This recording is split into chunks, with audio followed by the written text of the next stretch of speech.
sa dibdib mo'y buhay. Upang hinirang, buyan ka ng magiting, sa manlulupig, di ka pasisiil, sa dagat at bundok, sa simoy at sa langit mong bughaw, may dilag ang tula at awit sa paglayang minamahal. Ang kislat ng watawat mo'y tagumpay na nagniningning, ang bituin at araw niya kailan pa may di magdidilim. Lupa ng araw ng luwalhatit pagsinta, buhay ay langit sa piling mo. Aming ligaya na pag may mga api, ang mamatay ng dahil sa'yo. Please take your seats.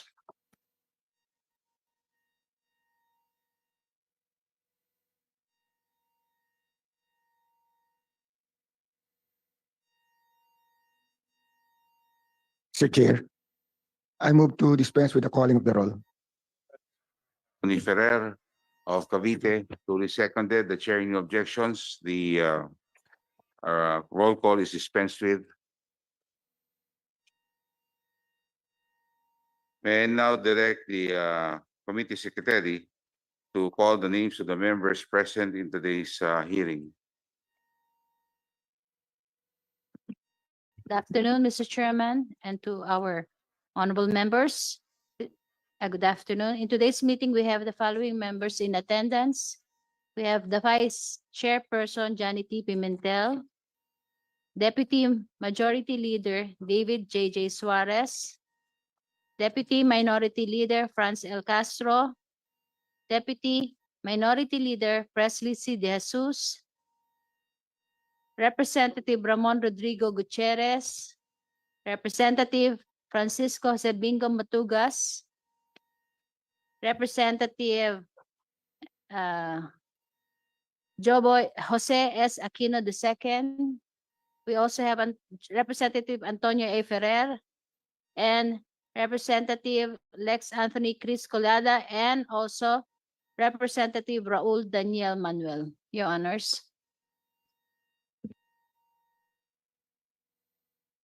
Thank you very much, Comsec Attorney Marivic. Good afternoon to my distinguished colleagues, members, invited resource persons, and to the public watching us via the FB page of the House of Representatives. Thank you for attending today's meeting as I anticipate an exhaustive discussion on the issues submitted to the jurisdiction of this committee. The committee called this meeting to deliberate on issues raised by the Honorable David J.J. Suarez in his privileged speech delivered on November 28, 2023, on the alleged fake news peddling of SMNI. The plenary directed this committee to immediately deliberate on the matter, thus we scheduled it today. The committee also received the referral of House Resolution number 230 on the alleged fake news peddling and baseless red tagging of individuals, groups, and organizations by SMNI, and House Resolution number 1428 on the alleged fake news and grave threats against Representative Franz Castro by former President Rodrigo Roa Duterte and SMNI. Both resolutions authored by the Honorable Franz Castro, Arlene Rosas, Raul Daniel Manuel, sought from the NTC its action on the various complaints against SMNI. These resolutions and the privileged speech will be deliberated together in accordance with Section 35, last paragraph of the House Rules, which provides that bills on similar and related subject matter shall be scheduled on the same meeting. News reporting is a powerful medium that provides the public of crucial and vital information on current events, weather, government workings, and other significant reports that affects the daily lives of the citizenry. It can influence people and may generate public opinion and mistrust on matters involving public interest. It is therefore important that news reporting is fair and accurate.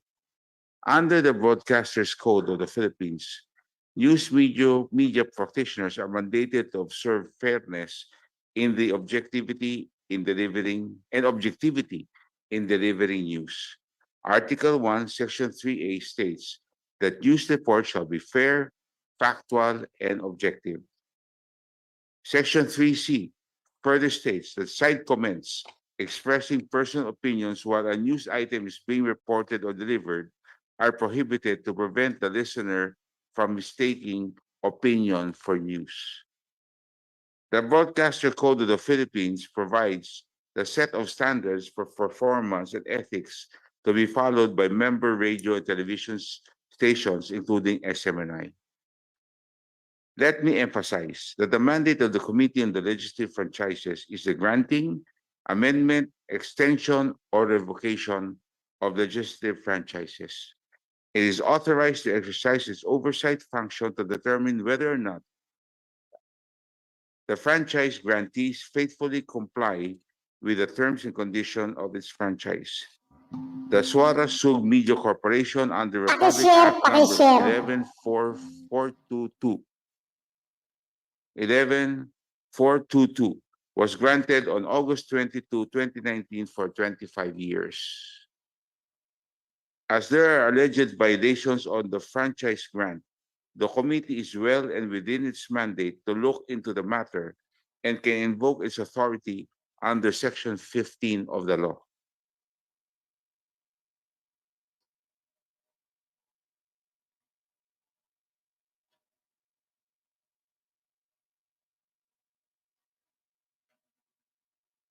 Banyak. Ano na, hindi ka ready. While free speech and press freedom are constitutional rights, the allocation of TV and radio frequencies is not a guaranteed right. It is subject to the authority of Congress over the grant, amendment, suspension, or revocation of legislative franchises. TV and radio frequencies are part of the national patrimony and are owned by the state. No private entity has any claim or right over TV and radio frequency allocations. This privilege granted by a to a broadcast entity is subject to the terms of its legislative franchise. In this regard, the franchise of SMNI, Republic Act number 11422, Section 4 states as one of its terms and conditions, responsibility to the public. The grantee shall conform to the ethics of honest enterprise and not use its stations or facilities for the dissemination of deliberately false information or willful misrepresentation to the detriment of the public interest. For today's deliberation, the committee invited resource persons from the different government agencies that will assist the committee in considering the issues submitted to its jurisdiction. May I now recognize the authors for the sponsorship speech. We will start with the Honorable Franz Castro, Deputy Minority Leader. You are now recognized, ma'am. Thank you, Mr. Chair. Magandang hapon po sa Bakit ating puro lahat. makakalawa nandito? I would like to thank the committee for considering Ba't our puro siraulo? the resolutions of Makabayan Black, namely Representative Raul Manuel, Representative Arlene Brosas, and myself. In addition to the text of the resolutions, Mr. Chair, may we just put on record the following. First, we filed House Resolution 230 and House Resolution 1428, along with other measures condemning fake news peddling and red tagging of SMNI, which are pending in other committees, Mr. Chair. Fully aware that the powers of Congress must never be used to stifle press freedom and free expression. Back in 2020, we voted for the renewal of the franchise of ABS-CBN and vigorously opposed the denial of its franchise driven by personal vendetta. of a president stung by a free press. That is why our resolutions called for accountability of SMNI for its violation of journalistic practices and principles of basic human decency, but only insofar as its accountability under the laws being implemented by the NTC. Our prosecutorial services, the DOJ and the Ombudsman and other agencies of the government. Our proposed legislative measures are in fact part of the greater campaign against disinformation and red tagging, against any use of power and pulpit undermine democratic discourse and the rule of law. It is in that light that we in the Makabayan urge calm and objectivity in these proceedings to bring to light from undisputable evidences the violations of journalistic standard and various laws committed by the SMNI. To the end that we do not cultivate the impression of the people that this House is using its powers to punish an entity given a franchise. There is a free speech, then there is a vile speech. In these deliberations, let us make it so that evidence that SMNI is a purveyor of the latter comes out, and so that the accountability under the law is demonstrated. Be that is may, this representation enumerate the takeaways that we hope for in these proceedings. Number one, Mr. Chair, we hope to stress the wrongness of red tagging and terrorist labeling, which in its essence is disinformation, dissemination. Kung ang isang tao ay nagpapakalat ng chismis, and I quote, si ganito ay ganyan, unquote, pero wala namang patunay na binibigay. Nagpapasapanganib na ito sa reputasyon ng taong binibiktima ng chismis. Di hamak na mas mabigat ang red tagging at terrorist labeling dahil buhay at kaligtasan ang nilalagay sa peligro. Ilang tao na ang nakararanas ng pangre-red tag bago sila nagdadrama si ng Franz extrajudicial Castro. killings, illegal arrest, pagdukot at inkomunikado detention, Mag-ano muna tayo rito. at iba pang mga Magbatian human muna rights tayo. violations. That's This information one is thing. false information masquerading as truth or news. Nanay These Morning information Dew. peddlers like the SMNI Sino and ba its ba red nandiyan? taggers and Canadian, chismongers Talachuchi, Marilu Duero, or rumor mongerers masquerade as Kit newscasters, Laksamana, journalists, and Alachuchi, commentaries. Judith Esteban, Number two, Raymond, Nanay Morning through Dew, these proceedings, we hope for Gerson this committee Ison, to Pedro secure Hill, updates from various Charilu, agencies and entities like the KBP on the numerous cases Salome Bascal, that Kit SMNI and its Laksamana, people Marie are facing. Garcia, Actually, Eric yun ang call ng Lucian, resolutions namin, Mr. Loto Chair, for Osamis, NTC to report to Congress kung ano Tracy na ang Brooks, ginagawa Menchi sa mga Aquino, kasong pending sa kanila. Felisa Napakarami na to. Divino, To name just one. One Malu filed by the Tinemboto. Kadapan, Empeño, and Palabay for Ayan. airing an Para sa interview inyo. with convicted kidnapper Palparan without permission from authorities, plus red tagging, plus violation of Fair Election Act and COMELEC Resolution 10730 versus Lenny. Ang mga kasong ito ay dagdag pa sa mga kasong kinakaharap ng anchors, host, commentaries, paboritong interviewees ng SMNI sa iba't ibang korte at tribunal gaya ng Ombudsman. Nais ng biktima, halimbawa, Mr. Chair, mga church people, health workers, Rosario, journalists, Janice human rights Tolentino, shout defenders, out. authors and poets, academics, na makita kung kailan mapapanagot ang notorious red taggers and fake news peddlers na sina Badoy Partosa at Jeffrey Celis.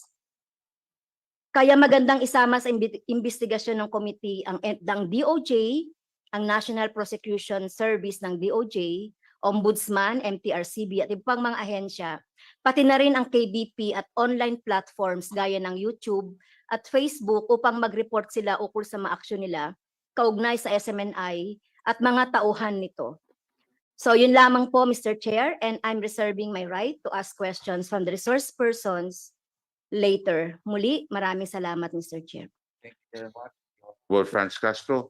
The next will be the Honorable Raul Manuel, another proponent. Thank you, Mr. Chair. I would also want to deliver some remarks as author and also to sponsor most especially House Resolution number 1428, which seeks to condemn the fake news peddling, baseless red tagging, and grave threats against our Bakit gano'n? Parang binibigyan pa nila ng pansin, binibigyan nila ng anong tawag nito?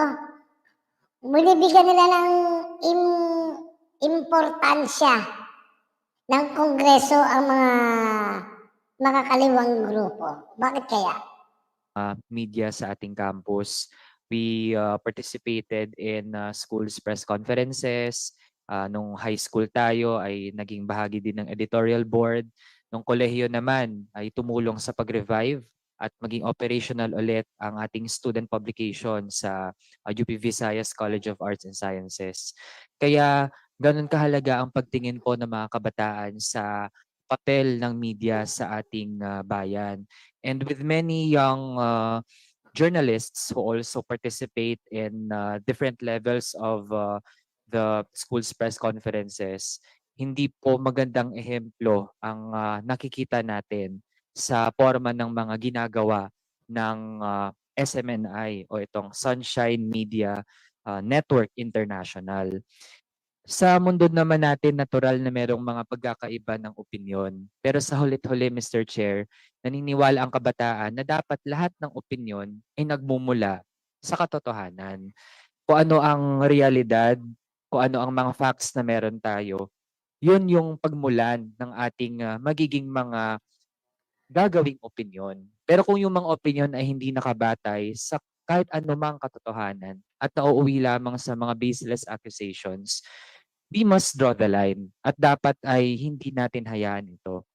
At dumulo na nga ang ganong naging trend ng mga baseless accusations and even red tagging sa death threats sa ating kapwa mambabatas. Mr. Chair, to quote, sabi pa, and I quote, "Gusto kitang patayin, but I want to kill you softly." End of quote. Meron pa, Mr. Chair, kayo, ikaw Franz, kayo mga komunista, ang gusto kong patayin. End of quote. And this is too much. Now, aside from, of course, our colleague who bravely spoke against these threats, nandyan din mismo kinikilala natin ang liderato ng Kamara na kinundina din ang ganitong mga paratang. And even the international community has been paying attention. These statements and threats were condemned by the ASEAN Parliamentarians for Human Rights and the Governing Council of the Inter-Parliamentary Union. Before I end, Mr. Chair, SMNI, its hosts, and its shows have repeatedly engaged in acts of dissemination of fake news and malicious red tagging. It habitually engages in the reporting as news of misleading claims, deliberately disseminating false information, willful misrepresentation, wild accusations, and red tagging against the opposition, critics, and officials of the government in violation of the terms of its legislative franchise and to the detriment of public interest. With that, Mr. Chair, we thank the committee for putting this in the agenda of today's committee meeting. Maraming salamat. Thank you very much, the Honorable Manuel of the party list Kabataan. The chair now recognizes the Deputy Majority Leader, the Honorable David J.J. Suarez. Thank you very much, Mr. Chair. Thank you very much, Si members of the Committee on Franchise Congressman and Privilege to our resource persons. Sa inyo po lahat, magandang hapon po. If I may request, Mr. Chair, that the entirety of my privilege speech serve as my sponsor's speech. But I would just like to request that portions of my speech I discuss before we proceed with today's hearing. If I may proceed, Mr. Chair. Okay. Thank you very much. The gist of my sponsorship of my privilege, actually it's not a privilege speech, but rather I rose on a question of personal and collective privilege. And this happened, I think, Wednesday. Was it Wednesday or Tuesday? Tuesday. Tuesday, based on a video that I saw early that day. And in that video, in one of the shows of SMNI, they stated that the House Speaker spent 1.8 billion pesos in traveling. And the conversation continued on and said na baka hindi 1.8 billion pesos lang. Baka humigit pa doon. Baka umabot pa ng 2 bilyon. At dinagdagan pa nung mga nasa panel, paano nyo gagastusin yun? Baka hindi na siya umuwi sa bahay. At bilang isang miyembro ng mababang kapulungan, I found these statements quite offensive with a lot of concern. Because as member of the vice chair, as member and vice chair of the Committee on Appropriations, alam ko po kung magkano ang pondo ng House. At to a certain extent, kabisado ko rin yung mga pinagagastusan natin.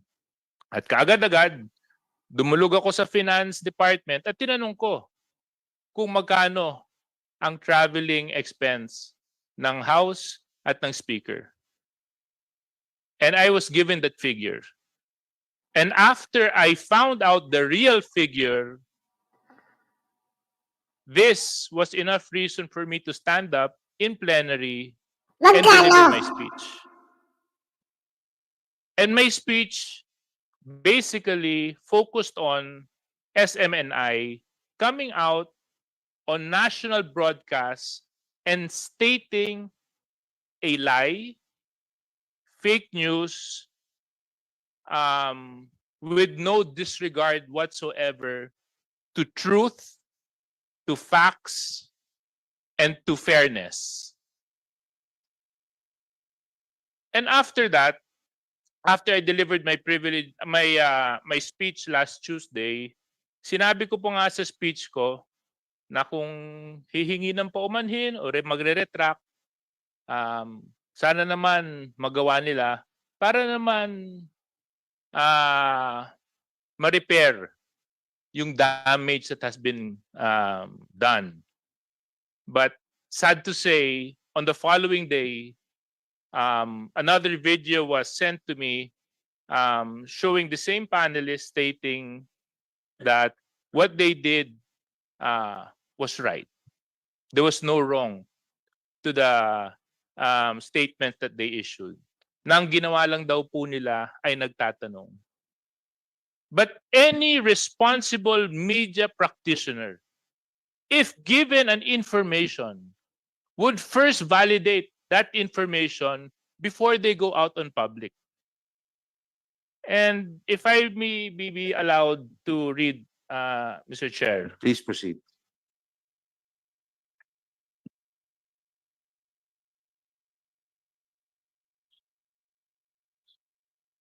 Text po ng misis ko.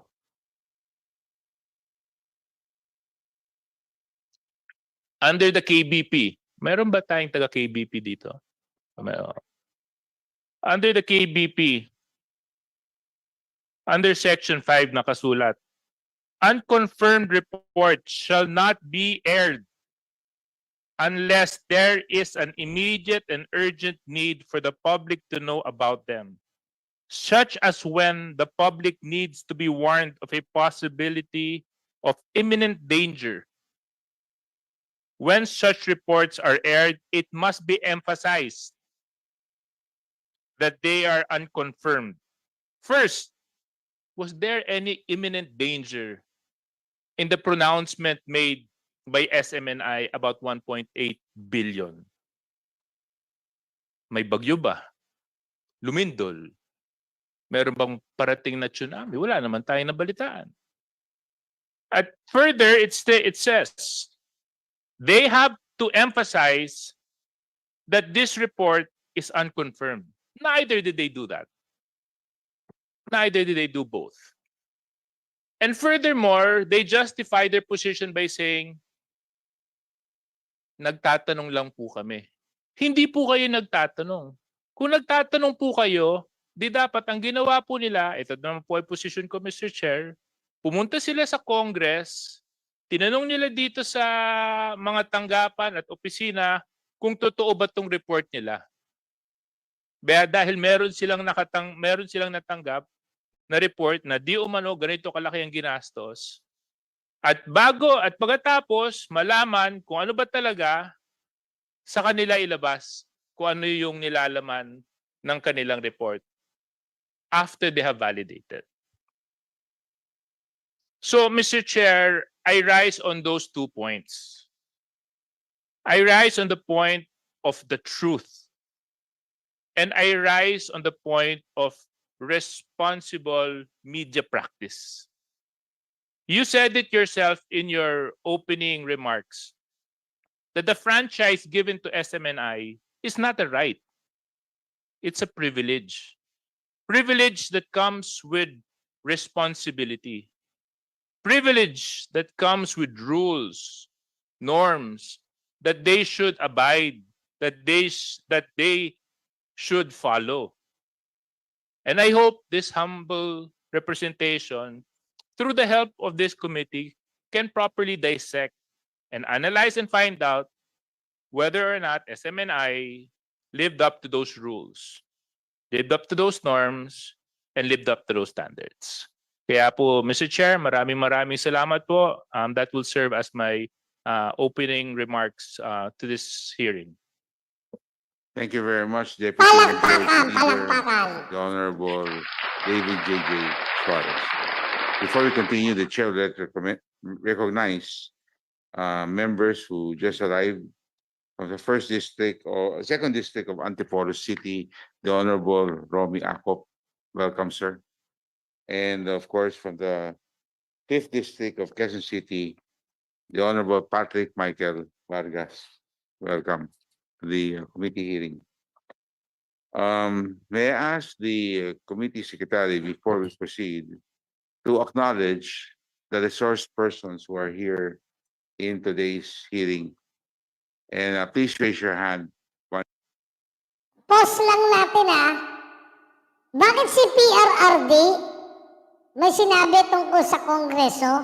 Bakit hindi nyo inimbisigahan dyan sa Kongreso? Dapat inimbisigahan nyo rin si PRRD. Pambira naman kayo. The name is read and announced. Comsec. Thank you, Mr. Chairman. We have invited the following resource persons, and they are resource person from COA, Honorable Chairperson Gamaliel Cordoba sent Mr. Isaias Reynoso, State Auditor 5. From the MTRCB, the agency is represented by Attorney Ana Mindalano and Bobby Diciembre. From the Movement Against Disinformation, we have Attorney Rico V. Domingo. And from the SMNI, we have here the President, Mr. Marlon Rosete, and he is assisted by their legal counsel, Attorney Mark Tolentino and Attorney Rolex Suplico. Ayan, magaling din yan si Attorney Tolentino. Galing yan. We also have House officials present here, the Honorable Secretary General Reginald S. Velasco, and the Deputy Secretary General for Finance Department, Honorable Dante Roberto Maling. Maling po. Apo, sabi ko na. Suplado naman po si Solo Flight. Thank you very much. Before we start, I would like to lay the ground rules para clear ho tayo dito sa hearing na to, an orderly meeting. Members will be allowed to interpret the resource persons for 20 minutes per member.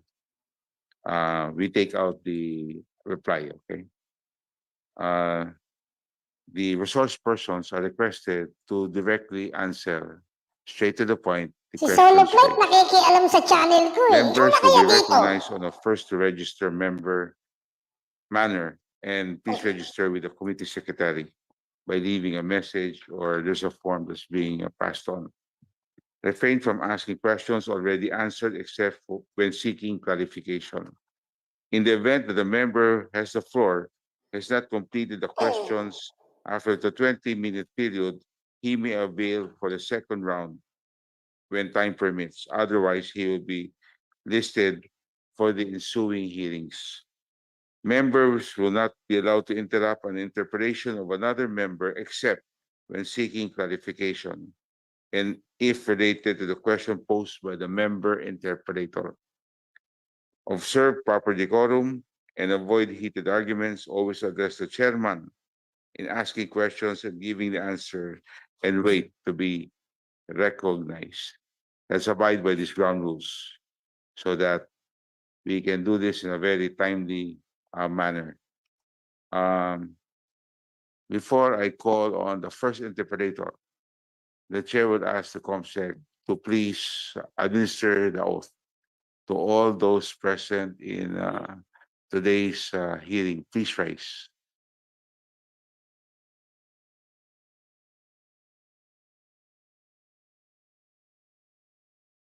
COMSEC.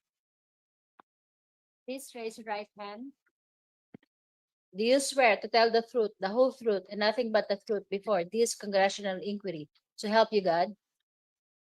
Thank you. Thank you very much.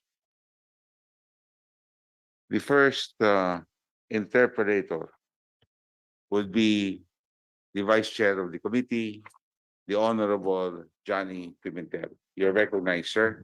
Silence is requested. Thank you, Mr. Chair. The chair has already established and the authors the reason why we're conducting this inquiry under House Resolution number 230 and the privileged speech of Congressman J.J. Suarez. This is with regards first and foremost to the bias reports of SMNI regarding the traveling expenses of how the House and also the grave threats against the other congressmen of the House of Representatives. Mr. Chair, actually SMNI is operating under Republic Act number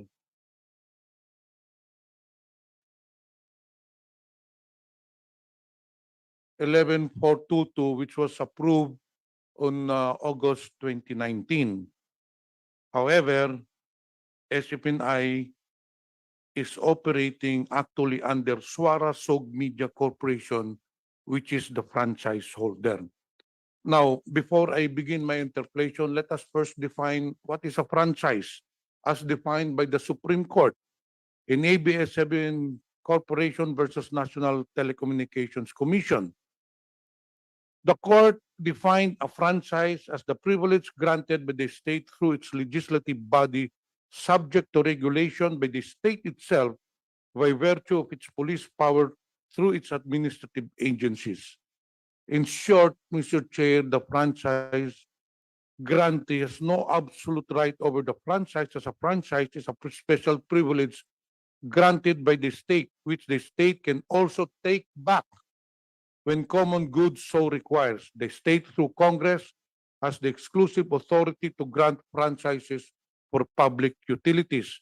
Now, under Section 28, Rules of the House of Representatives, the House of Representatives has mandated the Committee on Legislative Franchise to act on matters directly and principally relating to the grant, amendment, extension, or revocation of the franchises. Now, under their franchise, Mr. Chair, there are several provisions, stipulations that must be complied with the franchise holder. Now, let me go to Section 4 of the Public Act number 11422. Section 4, responsibility to the public, meaning this is the responsibility of the franchisee. I will not read anymore the whole text. but the pertinent or the more important provision which I will read. The grantee shall not use its stations or facilities for the broadcasting of obscene or indecent language, speech, act, or scene, or for the dissemination of deliberately false information or willful misrepresentation to the detriment of the public interest. Now, this committee would like to determine, Mr. Chair, whether the franchisee has not violated Section 4 of Republic Act number 11442.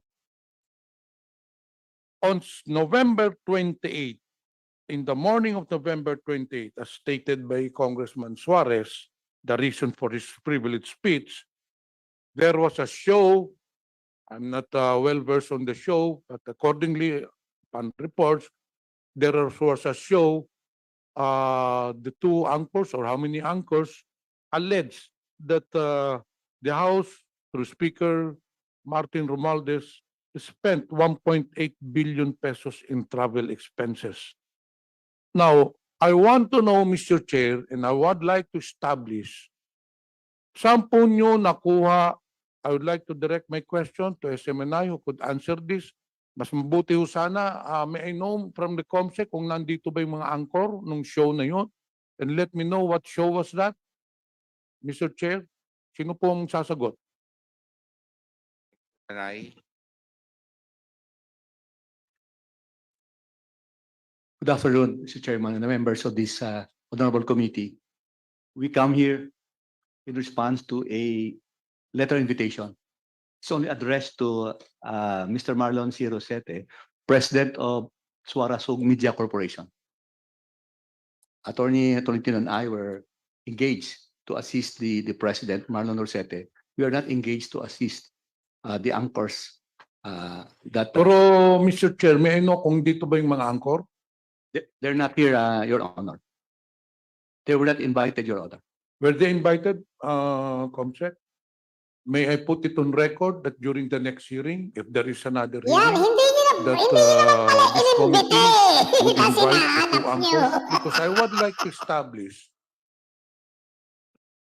whether your allegations of 1.8 billion pesos, kung totoo ba to or is it baseless or unfounded? My first question, ewan ko kung masasagot po ninyo yon, the legal counsels, my first question would be, saan ho nyo nakuha yung source na 1.8 billion pesos? the President will answer? Who will answer? Can I answer, Your Honor?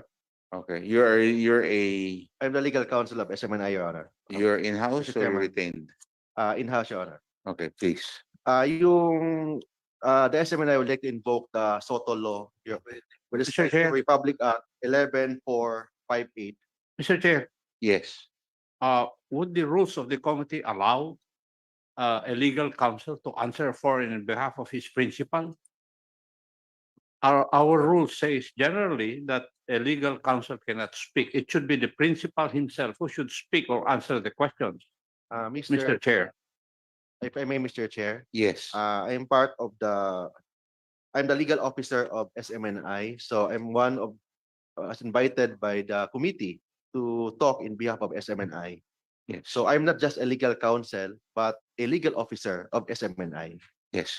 That was my question. No! Because if he was retained, or if he's on a retainer No! basis, then I would not have allowed you to speak. Yes. So, So me and Attorney Rolex Soplico are legal officers of SMNI. yes, please proceed. So But Mr. Chair, invoking the SOTO law does not answer my question. That is a totally different matter. Ang tanong ko simple lang po, saan ho nyo nakuha, what was your basis to allege that the Congress spent 1.8 billion pesos? We have to know the source. Mr. Chair, we were not hired or engaged by the anchor, Eric or Dr. Badoy, but we were legal officers of SMNI. So we are not authorized to answer in behalf of the anchors. So in short, Mr. Chair, you are not in a position to answer the question. And second, Mr. Chair, there is a disclaimer of SMNI that any statement made by the anchors are not the official stand of SMNI. Yes, Mr. Chair, although it might not be your special stand, but still, you are the franchise shareholder and you are responsible for the provisions stated in your franchise. We are talking about Section 4. Now, we are trying to establish whether you are in violation of this section. Now, also, with regards to the Broadcaster Code of the Philippines, news report shall be factual. So, kailangan factual yung report ninyo. Now, aside from that, Mr. Chair, news sources, only news that can be attributed to a source shall be aired. So, kung ganon, kung wala kayong source, gawa-gawa lang ho ninyo yun. Hindi naman So in news short, yun eh, Mr. Chair, komentary it is yun very eh. clear na ginamit lang ng MSNI to have a smear campaign against Congress. Ang dami yung violations, Broadcaster Code, yung Section 4. So that is why, Mr. Chair, I insist that this committee should call or invite or require the attendance of the two anchor persons. Ilan bang anchor person? Anong show ba ito, Mr. Chair? laban kasama ang bayan. Laban kasama ang bayan. Yes, Mr. Ilang Chair. anchor person po ito? There are four. Therefore, Mr. Chair. So, pwede po bang, Mr. Chair, ibigay ninyo yung mga pangalan sa committee secretariat so we can invite them? And the main, there are four anchors, Mr. Chair, but the main anchors, there are two. Eric Celis and Doc Yusek Lorraine Badoy. We might as well invite all of them. So, since they are the one anchor persons in according to JJ Suarez, they served as a panel. So mayroon pang nagsabi na baka malaking gastos o ganito, ganon. In short, we might as well. Kung imbitahin natin sila, imbitahin na po natin, Mr. Chair. Can we do that? Yes, we will do that. The committee secretary is directed to invite the anchors in the next hearing. Mr. Chair, Yes. if I may just inquire from SMNI, are those two anchors, do you air in Manila or are you based in Davao? No, we're based in Makati. So those two anchors are presently within the vicinity. Yes, Mr. Chair. So why don't you invite them and come now? Kung Ah. nandito lang naman pala sila. So we try to call them, Mr. Chair. Okay, thank you. Let them come now. I mean, para hindi tayo nag-aaksaya ng oras. Kung nandito lang naman pala sila. Dapat, actually, Mr. Chair, sorry, Kong Johnny, I think you should have been duty-bound to bring them along already. Alam niyo naman na ang pag-uusapan natin dito yung show nila eh. Di sana sinama niyo na sila. Di ba? So, but in any case, please do invite them if they're within the area, just so that we can save time. With the permission of Congressman Pimentel, of course. Of course. Sila nga ang dapat nandito para silang sumagot. We want to know first the source. Anong pinagbasihan nila na mag-aligasyon sila ng itong 1.8 billion pesos? Anyway, since the anchor persons are not here, to put it in record, we have here the finance officer of Congress and we have the Secretary General from Congress. As I've said, the books of Congress are open to everyone, are open to public. So for the record, may I ask the finance officer or Secretary General Velasco, magkano ba talaga ang nakalaan sa budget natin for traveling expenses? Mr. Chair? The Honorable Secretary General Reginald Velasco's recognized. Well, I have here the financial report on the foreign travel, no? Since foreign travel was the one that was mentioned in that program. Number one, for the office of the speaker, no? These are the staff members of the speaker who accompanies him to in all his foreign trips. The total expenses of the office of the speaker from January to October this year, 2023, is 4,347,712 and pesos and 58 centavos. Now, for all the congressmen and the secretariat, that this would cover the expenses, travel expenses of House members who are on official trips. The total for the same period, for period covering January to October 2023, is 35,257,411 pesos and 1 centavo. The total for all, Office of the Speaker and the House Secretariat and the members of Congress who go on official trip, 39,605,123 pesos and 61 centavos. So these are the financial figures, Mr. Chairman. Mr. Chair, I'll go to the next question. The Finance Committee head is here. Mr. Maling, do you confirm this? Yes, Mr. Chair. Good These are the afternoon. right I do figures? confirm what the agenda said. Thank you very much. Mr. Chair, can I Yes. proceed? Proceed. So maliwanag po sa lahat, Mr. Chair. The record shows that Congress for the year 2023 has spent only 39 million pesos.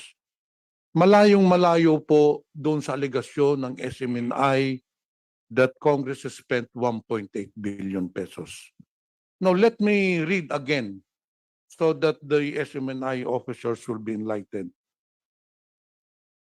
Responsibility to the public, Section 4 of your franchise, of your Republic Act.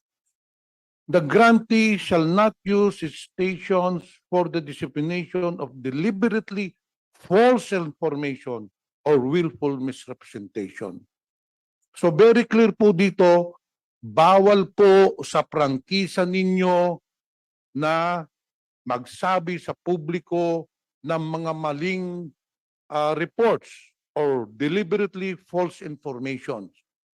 Now, Mr. Chair, my question is, to the SMNI, why should you not be held liable when it is very clear that you have violated Section 4 of your franchise?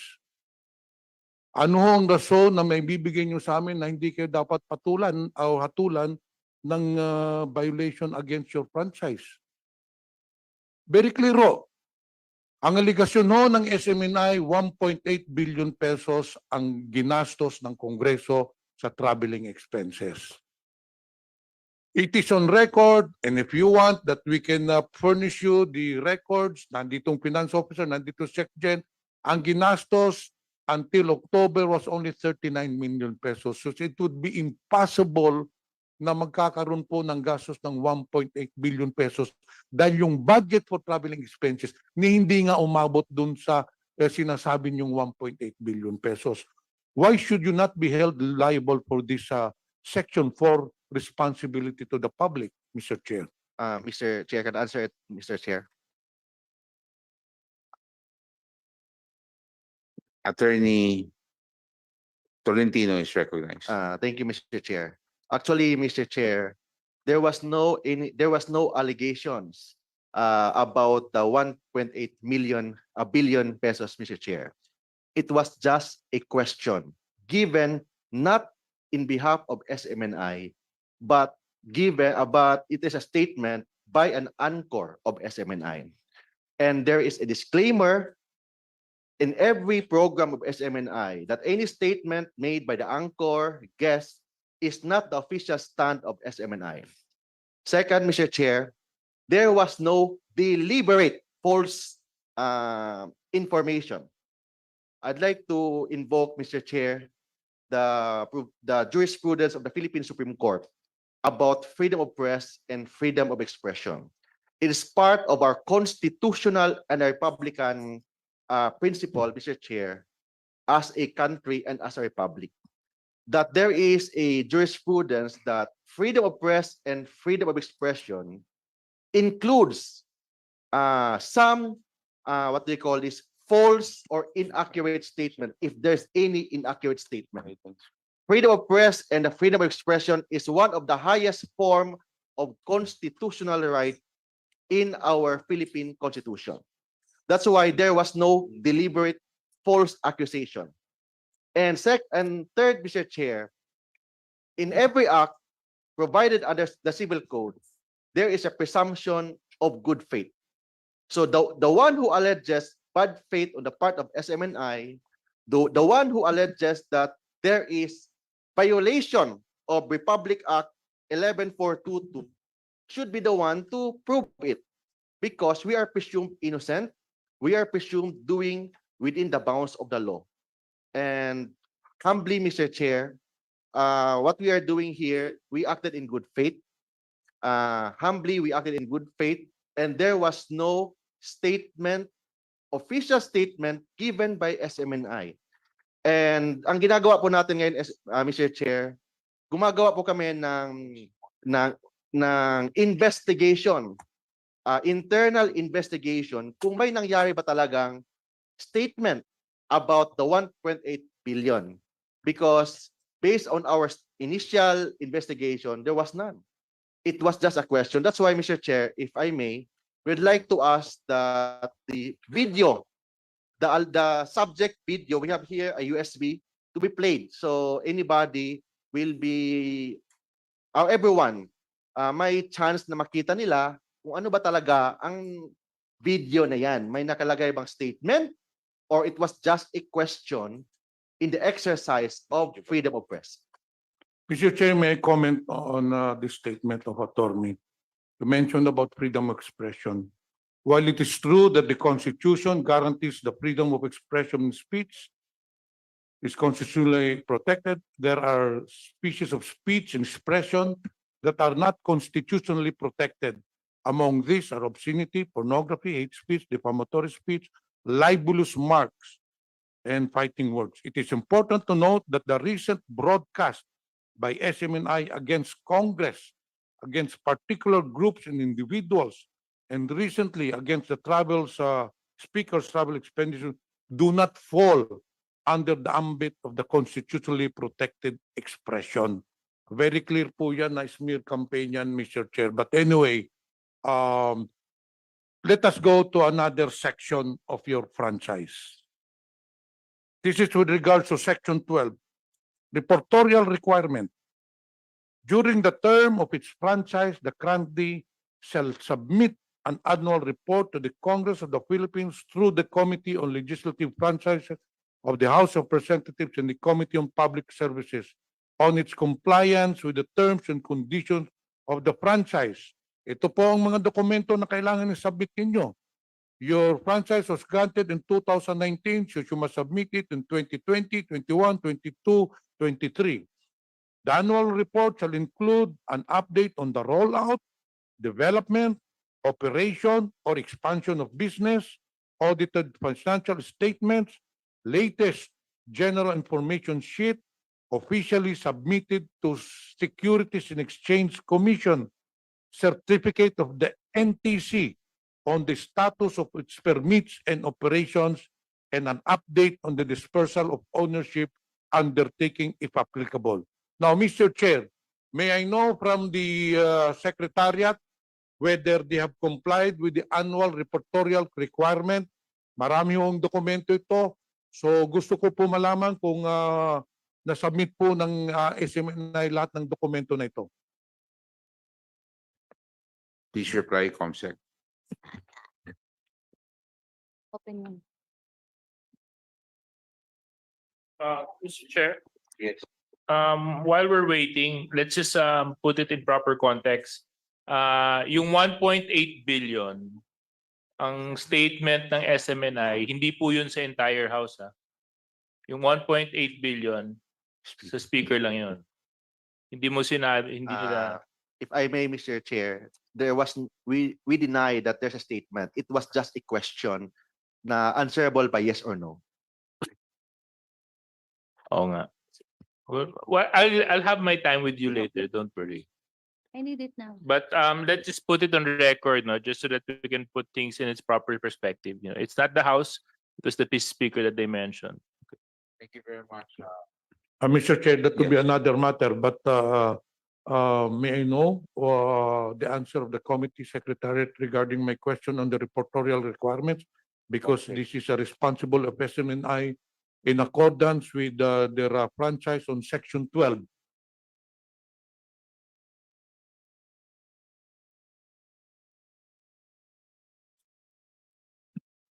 Mr. Chair, Okay, before maybe before who's asking, who's the question to be recognized?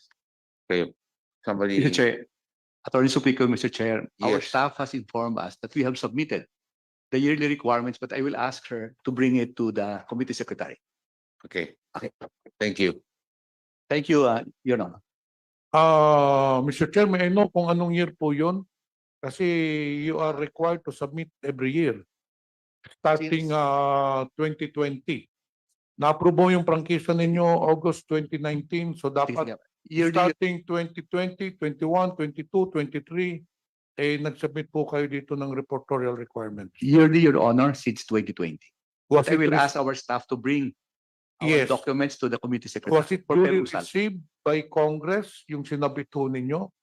Iba ho yung, kasi we had a hearing sa Meralco, we have to reconcile, kasi sabi ng Meralco, nag-submit sila for 20 years, but upon verification, ang nasubmit lang nila, duly submitted, duly received by Congress, 7 years lang.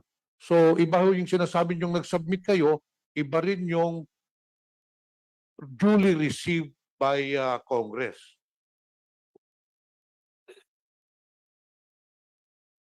Comsec, do you have the records?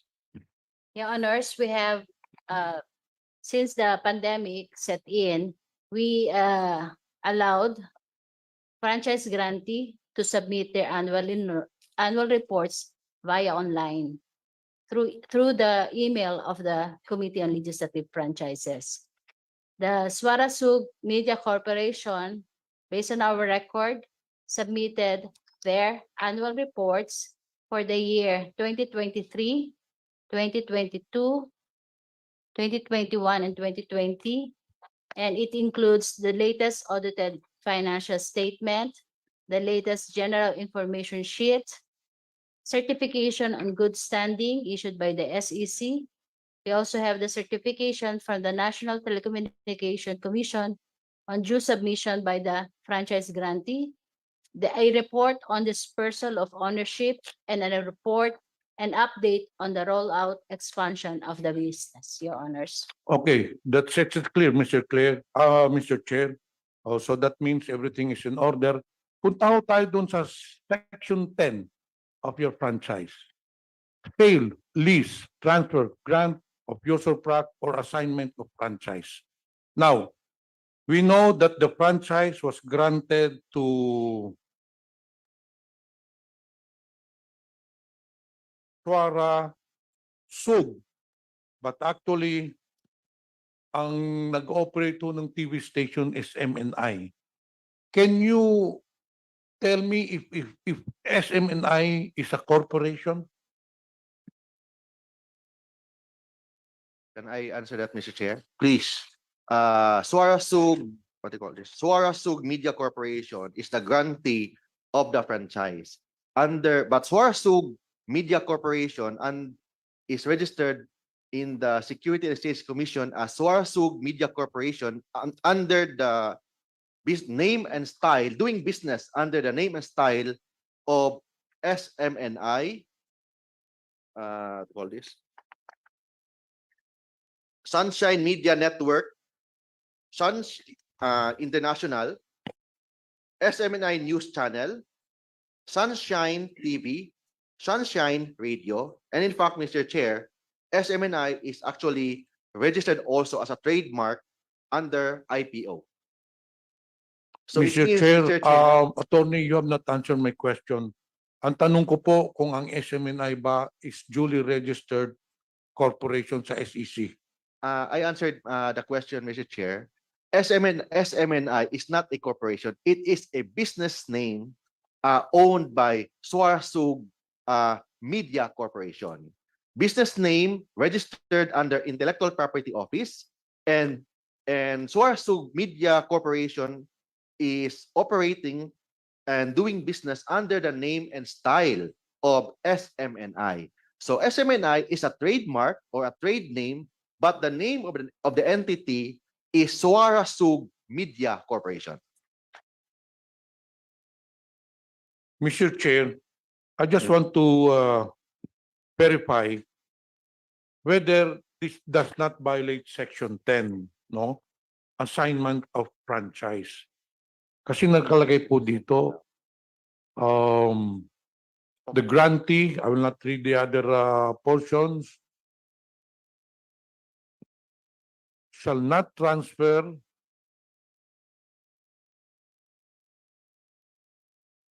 or assign the assignment of franchise or the rights of privileges acquired thereafter. So in short, Mr. Chair, tinatanong po natin sa SMNI kung hindi ba ninyo inassign ang franchise sa SMNI ng Swarasug? Mr. Chair, there was no sale, lease, transfer, or grant of use of frac to another entity. As what I've said, Mr. Chair, SMNI has no juridical personality. It is not a corporation, but it is a trademark or trade name under Swara Sug Media Corporation. Pero bakit hindi nyo ginamit, Mr. Chair, yung Swarasug? Why use SMNI? It's hard to pronounce Swara Sug. So that's why we changed our trademark. We're still operating under Swarasug Media Corporation, but doing business we use as a trademark or trade name SMNI. Anyway, Mr. Chair, ang gusto ko talaga tanungin yung mga anchor persons ninyo. So therefore, I will reserve my next questions if ever the anchor. Tinawagan nyo po ba yung mga anchor persons? They're on the way, Your Honor. Okay, we'll reserve my next questions dun sa mga anchor persons, Mr. Chair.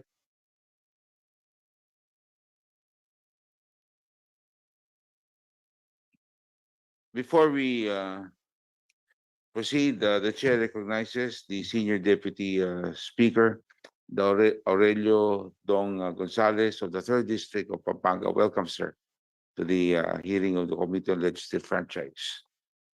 Seconds. Manuel. Okay. The Honorable Manuel is recognized. Thank you, Mr. Chair. Before I proceed to my questions, gusto ko lang din pong magkomento dun sa binanggit na dahil may disclaimer naman ang show or ang network at gustong i-detach yung network dun sa sinasabi ng mga hosts. Tingin po natin hindi obra ko all the time yun yung i-invoke. Kasi ibig sabihin nun, wala na tayong mapapanagot pag ganun. Ibig sabihin, kahit sino pa pala yung magsalita dyan na kung trend na kasinungalingan ang mga sinasabi sa network, hindi pa rin mapapanagot ang network kung yung disclaimer yung gagamitin bilang shield dun sa mga maling pinapakalat. Now, Mr. Chair, I would like to address my questions to KBP. So I'd like to clarify, Mr. Chair, lahat ba ng mga media networks are bound by the Journalistic Code of Ethics?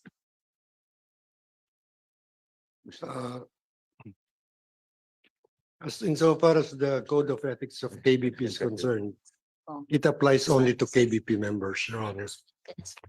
So is SMNI a member of the KBP? Swarasug is a member of the KBP, Your Honor. So in effect, ibig sabihin dapat ang mga pinapalabas din ng SMNI should be covered by this code? Yes, Your Honors. Now, Mr. Chair, sa Broadcast Code of the Philippines, ano po ang nababanggit doon regarding fairness and objectivity in programming? Ano po ang pamantayan na dapat sundin ng mga miyembro ng KBP kasama ang Suarezog and in effect SMNI? That news should always be fair, and accurate and objective, Your Honors. So far po ba sa pagtingin ng KBP ay meron bang nalalabag doon ang Suarezog at ang SMNI? Your Honors, I am devoid of sufficient information to conclude on that. But if the statements as contained in the House resolution are indeed true, there's a possibility of violation of the KBP code. Mr.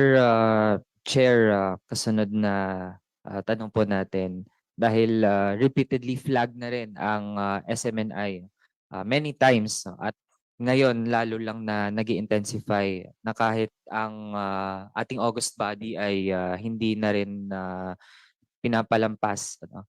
Of course, while you're subject to scrutiny sa lahat ng ginagawa natin, no? Pero again, dapat nakabatay sa facts at bine-verify ang mga pinapublish at pinapalabas.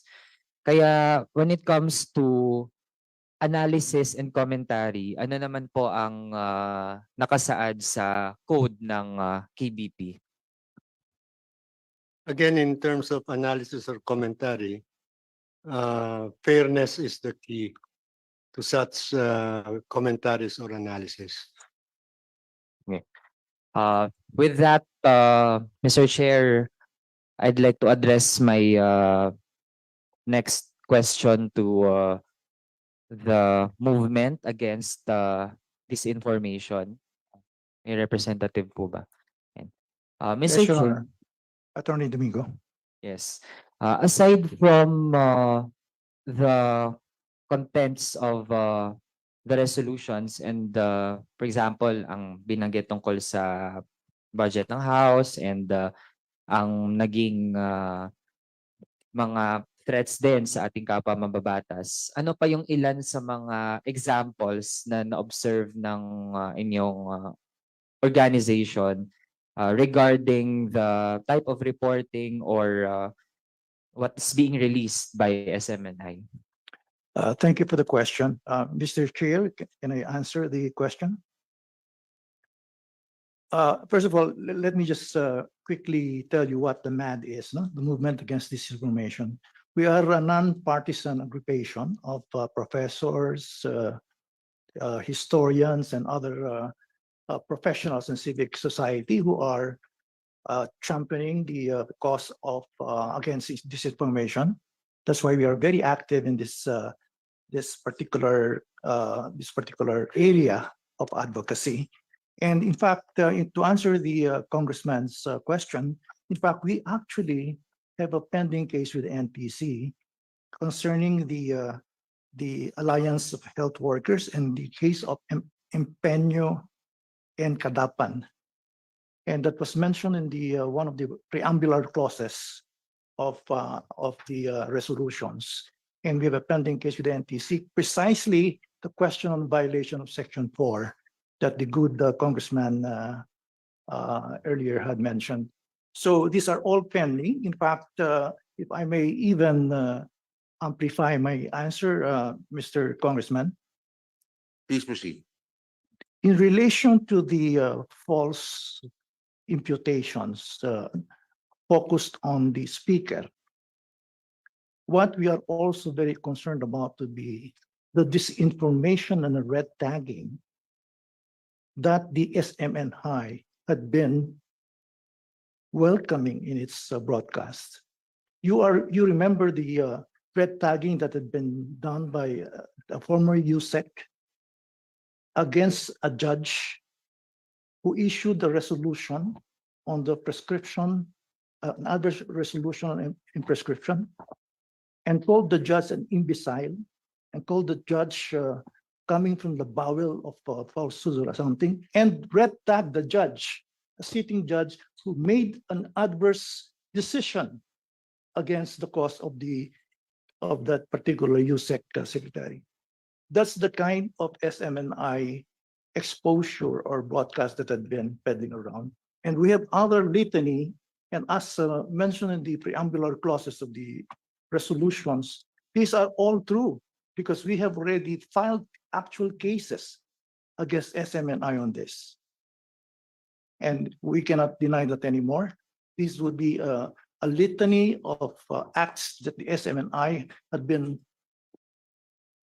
guilty of having broadcasted on air.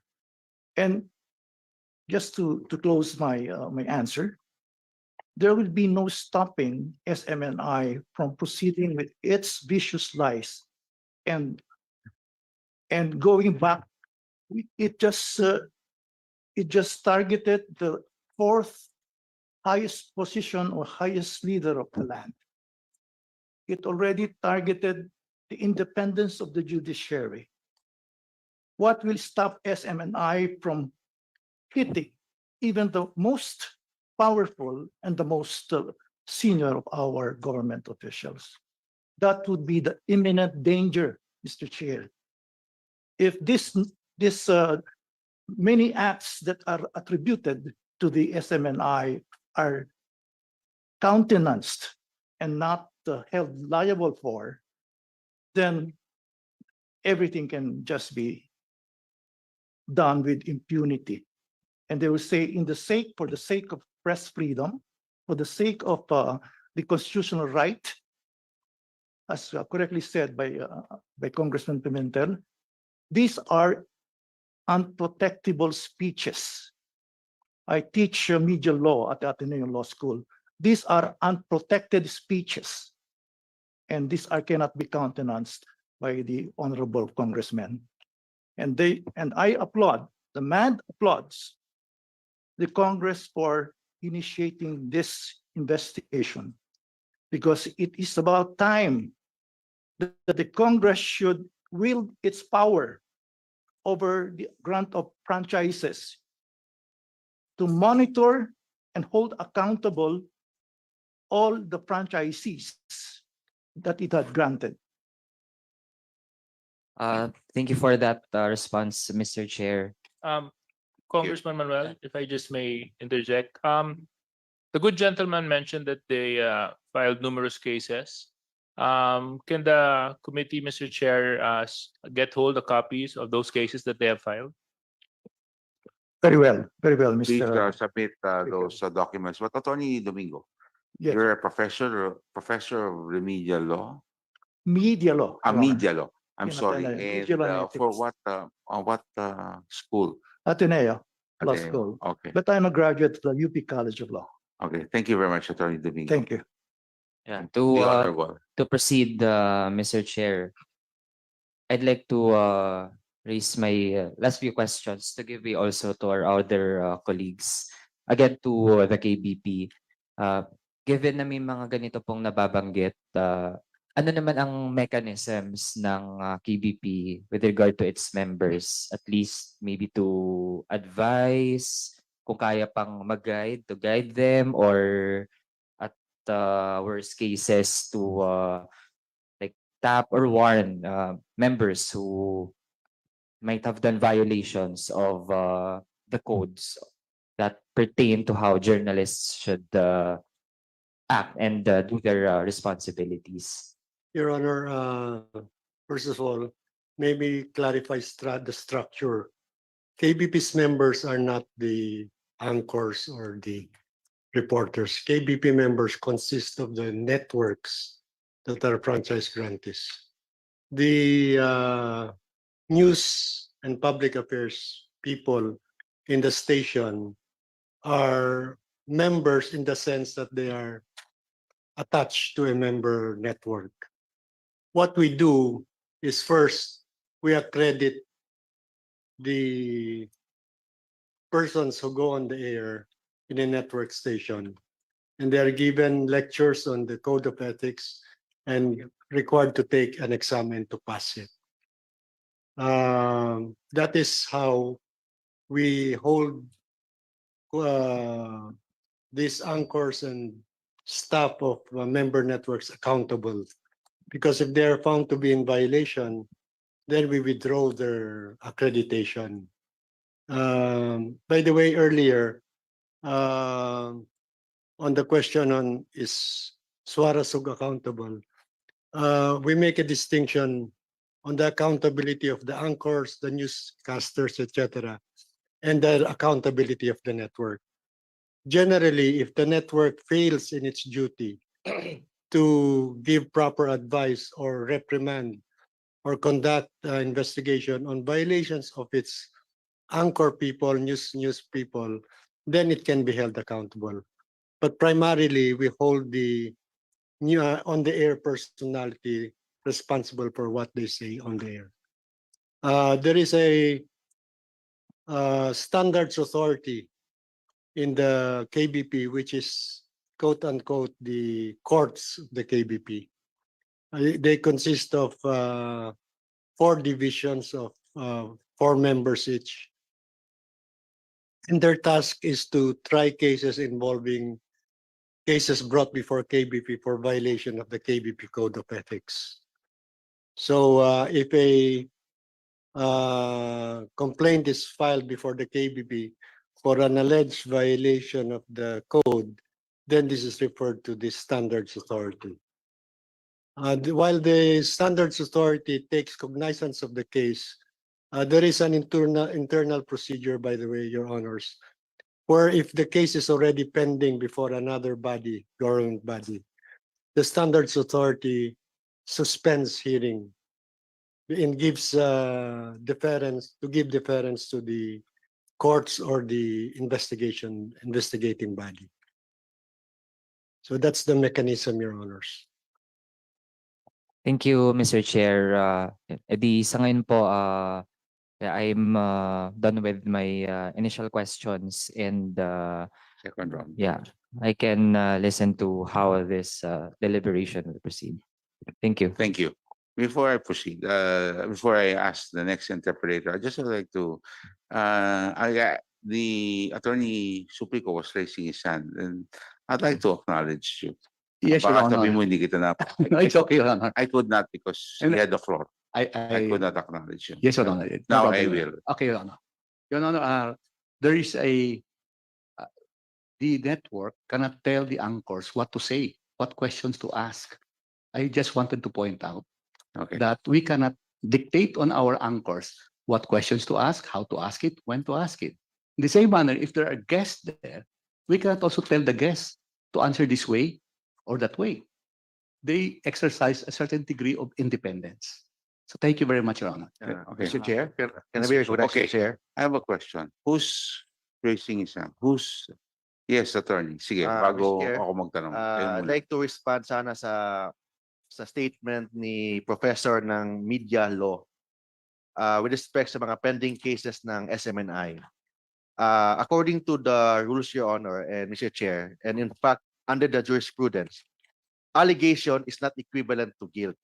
Yes, maybe there are pending cases, but it doesn't mean SMNI is guilty of all those cases or already violated all the allegations made by the complainant. So it's not yet final, it's not yet executory. It's still pending with the NTC. In fact, may isang kaso ang SMNI with MTRCB na na-dismiss na. So ibig sabihin po, not because there's a case pending, hindi ibig sabihin guilty na ang SMNI. Second, not because SMNI made opinions against the speaker, hindi naman ibig sabihin na function talaga ng SMNI to destroy the reputation of every person. Ang SMNI, ginagawa nila yan in the exercise of freedom of press and freedom of expression. Citing the Supreme Court jurisprudence, public officials should not be onion skin. In fact, public officials should be subject to public consumption, public criticism on matters of public concern. Lalo na yung ginagawa ng SMNI, kung may SMNI man na ginagawa, which we believe wala, kasi hindi naman official na act yung ginagawa ni Ka Eric. Yung statement ng SMNI is just a statement. It's not a statement. It is just a question answerable by yes or no. In fact, may definition po ng law on libel. If you read the law on libel under the revised penal code, nakalagay po doon, allegation of a discreditable act or condition. Mr. Chair, point of order. Are we here to be lectured upon by the good lawyer, or are we supposed to conduct a hearing? Because I reserved my Thursday afternoon to conduct a committee hearing on franchise, not to be lectured on matters that I already know. I don't know if the same sentiment is felt by the members of the committee on franchise. With due respect, Mr. Chair, hindi po tayo nag-lecture po dito po, but respond sa statement ng isang resource person. Sige. I'd like to apologize if it is considered as a Lecture. Yes. I would like to acknowledge the person that you referred to, the Attorney Domingo. Thank you, Mr. Chair. The, I never said there was any conviction. I never said there was an executory decision. I just mentioned that we filed cases against SMNI, precisely the sections for violation that we alleged in the complaint. So That was just for the clear. record, we Yes. never said that there are already executory decisions. We never said that, Your Honors. Yeah, that was clear. Thank you. Mr. Chair, may we know anong mga kaso yung mga pinal ninyo at ilang kaso yung pinal They ninyo? are going to give us copies, right? Gladly, Your Honor. One is against the SMNI concerning the empeño and kidapan, the interview of Anong General ano nyo? Pampara. Anong case nga? Libel, grave threats, or what? This is a cancellation of the franchise of Cancellation SMNI. of the franchise? Yes, Your Honor. Okay. Can you please give us all Yes, those Your Honor. cases? We Okay? also have one, So, ilang pong kaso yan? Para klaro po tayo. mga 5 po. 5 kaso. Opo. Na final nyo po sa NTC Hindi lang sa NTC, sa courts po, at saka sa fiscal. for the cancellation Opo. of the franchise of SMNI. Opo. Thank you very much, Attorney Domingo. I think that's clear that there were not, he never said that, because for the record, I even asked the committee secretary, and sabi niya, hindi naman niya sinabing they were convicted, no? Anyway, may tanong Mr. ako Chair, before I go.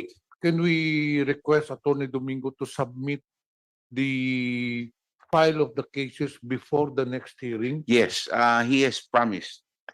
Just to be clear, very clear, Your Honor, we have one case in the NTC against SMNI, just Okay. one. And And for, others are collateral cases, but not in the not in the NTC, but in the fiscal as well as in the court of law. All of them we will give you, Your Honor. so yan ay, Yeah.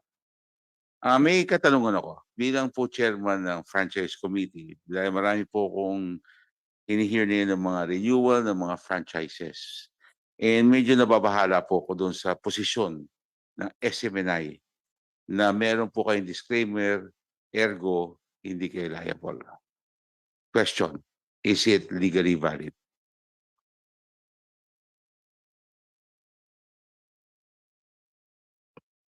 Yes, Your Honor, it is legally valid as long as Okay, yes or no lang, yun na po. Yes, it is yan ang position. Section 4 of the legislative franchise makes it the responsibility of the grantee, not the anchor, not anyone else, not the TV show, not the kung yan ay naka black time, it is the grantee. That is very clear in section 4. The responsibility of the grantee of the franchise over the dissemination of false information. This is an undertaking of the grantee that cannot be ignored. Actions of the TV anchors and under the supervision of the grantee, any disclaimer can just excuse any violation of the terms and conditions. Do you think it is correct? that's why, Mr. No, Chair, no. Yes or no lang po. Correct, but can I explain my answer, Mr. No, Chair? we already heard what your position is. Your position is there is a disclaimer. Yes. Okay? So now I've said, and it's very clear na pag yan ho lagi ang ginamit natin, ano po ang saysay ng Section 4, Yes. which is what a privilege granted by Congress. And this is a very clear section, and this was cited by the Honorable Manuel and also by the Honorable Johnny Pimentel. So I don't think, because in the future, that's why my question was, is it legally valid? Because there is Section 4 in the franchise agreement and the franchise approval of that privilege to air on channel 40. Our stand, Your Yes, Honor, Your our stand, Mr. Chair, it's legally valid. in spite of my explanation. Yes, Mr. Chair. So you're saying that Section 4 is that should now read not only the grantee, but even the anchors, etc., etc., etc., because it's very clear that the Section 4 is holding the grantee responsible for anything that is aired on their television, on their channel. That's why we are doing, Mr. Chair, an internal investigation. That's why we have if there is violation of our policies, Mr. Chair, we will act accordingly. But you know, if you say that there's a disclaimer and you're going to use that sa committee on franchise, ba't nyo pa kailangan mag-imbestiga? Hindi nyo man kasalanan talaga yan. I mean, that's the position that you're putting forth before this committee today. And we're saying that, na hindi po because meron po tayong Section 4. Still, Mr. Chair, we stand that the disclaimer is valid and until a court of law declare it as illegal, Mr. Chair. Okay. So you're saying that, okay, so now we will go on Section 4 later on because when my turn comes, because I'm already saying that medyo dito ho, klaro naman na grantee ang may responsibilidad. Hindi po, Yeah. and if you're going to hide on a disclaimer, how can you do that when we never authorized you? You cannot do that. Di ba? I mean, you do not have because you're responsible for anything that's aired there. And this information, okay, like an accusation of 1.8 billion when it's been stated, all you had to do was, I mean, kung pinoprotektahan natin pinoprotektahan natin yung credibility din na lahat ng binibigyan natin ng prangkisa. Pinoprotektahan po natin para tunay na maniwala ang ating mga mamayan. Kung ganyan po mangyari, tapos magkatago po tayo sa disclaimer, sandali. Pag-usapan po natin lahat ng prangkisang inaaprobahan ng Kongreso na yun. At kasama na po dyan ang SMNI. Yes. And I would ask KBP, do you agree that they can hide on a disclaimer? Subject to certain qualification, I don't agree, Your Honor. Thank you very much. Okay. So now we proceed. The Honorable Manuel, I'll give you. Yeah, kasi you also mentioned that earlier. I will give you, then we'll go to the Honorable Suarez. The Honorable Manuel. Yeah. Mr. Chair, short na lang din dahil ang ini-insist po ng SMNI kasi wala silang collective na responsibility dito dahil sa disclaimer, it's about the anchor. Pero kung i-observe din natin, Mr. Chair, sino po ba ang may-ari ng SMNI? Gusto ko lang i-lay down yung fact. No? It is owned by Apollo Quiboloy na actually kung sa ibang mga... Can we confirm that statement, Mr. Chair? SMNI? No? I'm sorry. SMNI is not owned by Pastor Apollo C. Quiboloy. Does he hold any position there? No, he's not part of the corporate officers. No, Not he part- doesn't have any position. Like he can be like He's just a black timer, Mr. Chair. he's a black timer. He's a black timer of SMNI. That's it. Wala siya iba. Hindi po siya ibang. Hindi siya. We consider him as an honorary chairman. Yon. Yes, honorary chairman, but he's not part of as one of the corporate officers. His name is not part of the corporate papers. He's not a stockholder of SMNI Okay. or Suara Sug Media Corporation. Okay. Can we? Yeah. Okay. Thank you, Mr. Chair. We can go back there to that issue later on. Thank you, Mr. Chair. Thank you very much. Okay. Ngayon, May ano pa pala. Yeah, Gusto ko lang may pahabol. i-state, Mr. Chair, kasi well, ito din naman ay matter of public record na may mataas na katungkulan kanya at least na confirm natin ngayon and mismo lumalabas ang taong ito at nag-deliver talaga ng mga statements mismo sa iba't iba mga programs. Kaya factor po ito at hindi natin atomize lang ang mga nasa SMNI. Ibig sabihin, kailangan din i-weigh natin ang ginagawa ng individuals in relation sa paano din ba gumagana talaga yung network. Yun lang, Mr. Chair. Thank you. Thank you very much, the Honorable Manuel. Napag-usapan na rin po natin in question ni Honorable Manuel tungkol kay Pastor Kipuloy at yun naman ay sinabi nyo na siya ay honorary chairman. Ito po found yun. This SMNI was founded in 1987. I think the president.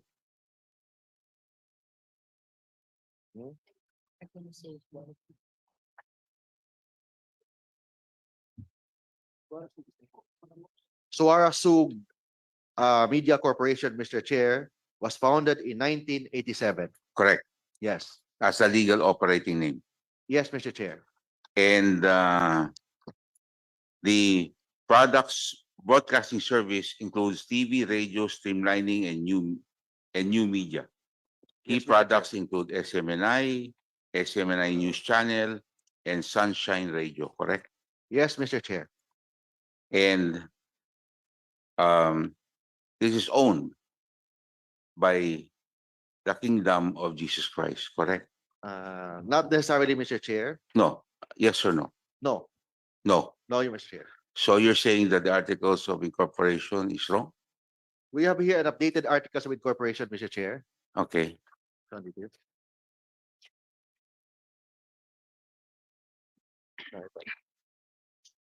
By the way, Mr. Chair, the original Suara Sug Media Corporation was founded in 1992, but now under the new name, under the present.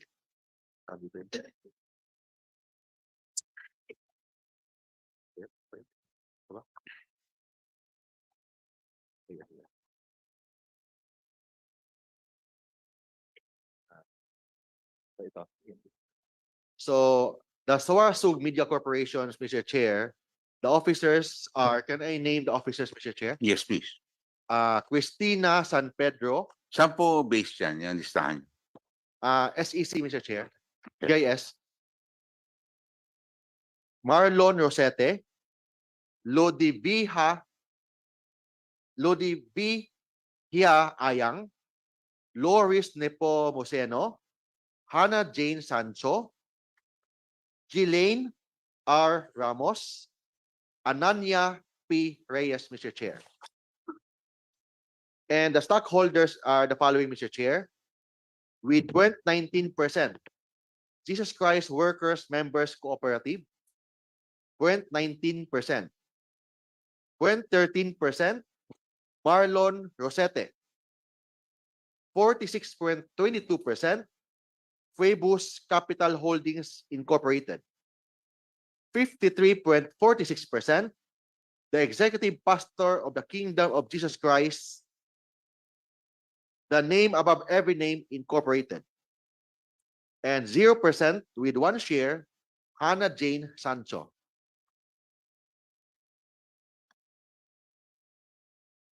Are you done? Yes, Mr. Chair. Okay. So, so you're now saying that this 92, Mr. Chair. 92, year 1992. Okay, so we will double check on that. We'll double check that. Can you please submit us those documents to the committee? Yes, Mr. Chair. Thank you very much. Those amended documents. Okay, I will go back again to the to SMNI on my second round. Okay, Yes, the chair would like to recognize the honorable JJ Suarez. Thank you very much, Mr. Chair. Just my questions to Attorney Mark Tolentino. Attorney Mark, Yes, sir. you look very familiar to me. Uh, Did you used to work for government? yes, Mr. Chair. What position did you hold? I used to be a municipal councilor of my hometown. Second, Which is? Cabadbaran City, Agusan del Norte. Then second, as state solicitor of the office of the Solicitor General. Then third, assistant secretary of the DOTR. Assistant Secretary of the DOTR. Yes, Mr. Chair. I think, what year was that? 2017, Mr. Chair. Up to? 2018. So you only held that position for 1 year. Yes, Mr. Chair. Why so short? Of course, there was a political issues at the time, Mr. Chair, that I don't know what really the answer the reason, Mr. Chair. You don't have any idea why? Did you resign? Were you fired? What was the I reason? was terminated, Mr. Chair. Oh, you were taken out of your job? Yes, Mr. Chair. Okay. And the reason for your termination was? I have no personal knowledge about the reason, Mr. Chair. So, in fact, I consider it as an expiration of my term because my position is based on trust and confidence of the president. okay. So you felt, so the president may have lost trust and confidence on Yes, you? yes, Mr. Chair. Okay. Your termination had nothing to do with your involvement with Wirecard? No, Mr. Chair. Okay, but you know of Wirecard? Yes, Mr. Chair, but that was the case is already dismissed, Mr. Chair. Dismissed? Yes. Okay, can you tell us about this Wirecard involvement and case that your name was and your person was involved in? They said that I am a trustee of that company, when in fact I'm not. And Wirecard was found. Why was a case filed against Wirecard? I think that case is pending in Germany, Mr. Chair. Not Okay. here. And what is it about? It's about the online banking in Germany, Mr. Chair. And they said that I am a trustee of that company. In fact, I am not. You are not. So how did your name be prop up and be connected to Wirecard? Because the COO of Wirecard visited my office at that time. That's all I remember because I cannot invoke in details because there is a attorney-client privilege, Mr. Chair. Okay. Because I'm just going through some news articles and your name keeps on propping up in relation to the controversy of Wirecard. Yes, Mr. Chair. So, and this has nothing to do with your termination as a DOTR no, Mr. official. Chair. Walang kinalaman. What about dealing with your sister? Kasi nakasura dito sa Rappler Duterte files DOTR official for allegedly dealing with his sister. It's not true, Mr. Chair. This is not true also. There's a misunderstanding only, Mr. Chair. It's a misunderstanding. Just maybe a question. Yes, Mr. Chair. A statement. Yes, yes. Similar to what you just said. Yes, Mr. Chair. Okay. So anyway, let's go back to that statement that you said. So earlier you mentioned that the 1.8 billion was a question. Correct? Based on my opinion, based on when I saw the video, Mr. Chair, because Okay. I was not there during the live coverage. Yeah, but the mere fact that you're owning up to it as an SMNI official, you're stating that it's a question. Because it's a question, Mr. Chair. No, yes, but you're stating it That's for a why, fact that Mr. it's a question. Chair. That's my question. Just yes or no. Yes, Mr. Chair. Yes. Okay. Great. Can I Because the reason why I wanted to stress that point is because number one, you're owning up to it as an SMNI official. Okay. Number two, you mentioned that it is a question, so therefore there was no malicious intent with regards to the statement issued by your block timers, correct? Yes, Mr. Chair. So why was the tweet deleted in social media? Mr. Chair, Why was it deleted in social media? I cannot answer that, Mr. Chair, because I am No, not no, the but you're the legal counsel for SMNI. We were Uh, we trying can- to We can give the link to the honorable committee, Mr. Chair. we were trying to get the link, and then I don't know. May I know the number, Mr. Chair, that we're in, we can send the link of the video, Mr. Chair? Ano? Ayan oh, nakasulat to. This post has Mis- been deleted. Mr. Chair, the SMNI news Facebook page was Fake news, what did you say? Facebook page. Okay. Not fake Facebook page was taken down. No. This is in Twitter. Twitter to, hindi to Facebook. The video of Twitter is connected with the Facebook, Mr. Chair. But there is a YouTube link. Okay. So hindi kayo nagtanggal nito? No, Mr. Chair. Kasi nung nag-link naman ako, dumiretso ako dun sa Twitter account niyo, hinahanap ko dun, wala rin naman dun. It's there in the YouTube, Mr. Chair. So you're saying it wasn't you that took it down? Yes, Mr. Chair. It was Facebook that took it down. The whole page, not just the video, Mr. Chair. So do you have any evidence that would say that Facebook took those pages down, or maybe just supposed to take your statement as hook, line, and sinker? We can submit that to the honorable committee, the email of Facebook, Mr. Chair. Okay, sige, fantastic. Kasi it seems like it's not the first time that tweets have been and posts have been removed from the SMNI network and for social media pages, especially when legal questions are involved. No, let me just go back.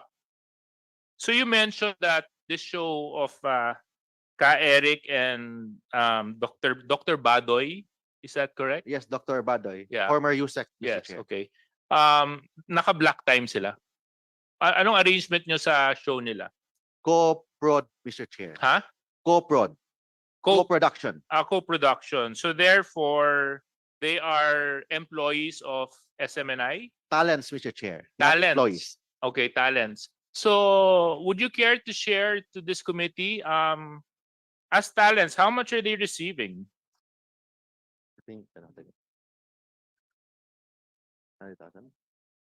100,000 a month, Mr. Chair. 100,000. And do you have a contract with your talents? Yes, Mr. Chair, we can submit that to the honorable committee. Do you have a copy of those contracts with you now? Can we submit that, Mr. Chair? Still in our office, Mr. Chair. Okay, so Mr. Chair, may I request that we subpoena the said documents? Mr. Chair, thank you very much. That those documents be submitted immediately before the next hearing. Yes, Mr. Chair. Thank you. Okay, thank you very much. So what you're saying is they're paid talents. Yes, Mr. Chair. And at the same time, as paid talents, the show that, ano bang pangalan ng show nila? Laban kasama ang bayan. Laban kasama ang bayan. Yes, Okay. Mr. Chair. Doon sa laban kasama ng bayan, Kasama ang bayan. kaninong bayan? Pilipinas, Mr. Chair. Bayan, okay. Laban kasama ng bayan. You are familiar with the show? Yes, Mr. Chair. Yes. And you watch it regularly, I assume? Maybe once a week or twice a week. Okay. So But that, not every day, Mr. Chair. yes. It's shown every day. Is it shown every day? Yes, Mr. Chair. Okay. So if you're familiar with the show, you can more or less gauge the theme and the rapport by which these anchors uh, conduct themselves in their broadcasts. Yes, Mr. Chair. And you will agree that on certain cases, they may have exceeded the bounds provided by law when it comes to the KBP Code of Ethics. Would you agree with me? That's why, Mr. Chair, I'd like to ask what is that code of ethics of KBP and the broadcast code? So what you're saying is you're not familiar with the broadcast code. Yes, Mr. Chair. I don't know if it is a law or just a code from. So wait, okay. Now, so you're a media entity. You have paid block timers, paid talents that you actually just mentioned receive 100,000 pesos monthly, and yet you're not familiar with the Code of Ethics by KBP? I am not an expert of that, Mr. Chair. Maybe my co-counsel can answer that, Mr. Chair. Because I would assume as a media entity, your paid talents, especially those in the news segment, would not only understand, but would hold close to their heart the code of ethics of the kapisanan ng mga broadcasters ng Pilipinas. Kasi ito ang dapat na sinusunod nilang alituntunin sa pagbalalabas ng balita. Yes, Mr. Chair. And it's shocking that you as legal counsel just mentioned that you're not familiar. So anyway, Congressman Rolex Suplico. Attorney Rolex Suplico. Your Honor. Yes, Your Honor. Kasi sabi po ni Attorney Mark, baka yung ibang kasamahan niya makatulong, di baka may tutulong kayo? Well, Your Honor, these are talents. And talents are, beforehand, they are required to follow a certain set of standards, including the Broadcast Code of the Philippines 2007. Sometimes maybe they stray out of it, no? They violate it. But again, let me say, Your Honor, the grantee of the franchise, Warasog, I'm gonna tell them what to say, what to ask, when to ask, how to ask. They enjoy a certain independence from us. Well, I would understand that they would enjoy a certain independence from you, but I would also believe that you should have a level of control over the substance being broadcasted by your talents. Because if you're saying that they're totally independent, what if the material that they're showing is in violation of your franchise? At sasabihin nyo, sorry, independent sila sa amin. Wala kaming magagawa. Paano kung lumalabag na sila sa mga nilalaman ng mga sections ng prangkisa ninyo? Sasabihin nyo, wala kaming magagawa. Eh kayo po ang malalagay sa alanganin yan. Kung sasabihin nyo, wala kayong magagawa. Your Honor, actually, we started a internal investigation. And by the way, they're on their way here, Your Honor, in compliance with the request of the chairman. Okay. Anyway, so I'll just go to KBP. KBP, just a few questions. Yung pong mga broadcasters, may license po ba sila na dapat hawak-hawak bago po sila mag-broadcast? Ano po ba ang patakaran ng KBP dito? Your Honor, it's not a license. We accredit them in the sense that we require them to take an examination basically on the KBP Code of Ethics and pass it. And they are only accredited once they pass this KBP examination, so that they are held responsible for what they say on the air. Thank you very much, Attorney. Attorney, to your knowledge, yung mga segment hosts, are they KBP accredited? I have no information on that, Your Honor. Although, What about SMNI? Can you inform us if they are KBP accredited? No, Mr. Chair, only the Suarezug Media Corporation, Mr. Chair. So yung broadcasters nyo wala, yung talents nyo wala. Yes, Mr. Chair. But doon sa sinasabi ng KBP, dapat dumaan muna sa... Accreditation, Your Honor. Okay, so okay. But we will comply, Mr. Chair. No, I'm not asking you to comply. I'm just trying to find out whether or not they're KBP accredited. So that is the process that should be followed. Am I correct, KBP? Yes, Your Honor. And why do you think that process is important? Well, it is to ensure that those who go on there know the code of ethics and are familiar with the rules and regulations governing their conduct during a program, Your Honor. And after this accreditation is provided to them, is there a monitoring system done by KBP to ensure that those accredited are properly abiding by the regulations and code of ethics you have set for them? Due to lack of personnel, we don't have an active monitoring. Our monitoring is basically post-event. Mean to say we rely on complaints, and that is the time we require the on-air personnel to explain or the network to explain as the case may be. However, if there is information given to us, we may do a motu proprio monitoring, Your Honor. So thank you very much, KBP. Let me just go back to Attorney Mark Tolentino. So habang wala pa dito yung dalawang paid talents nyo, na kayo pa lang nagbabayad sa kanila. Ano yun? Buwan-buwan, ano? 100,000. Yes, Mr. Chair.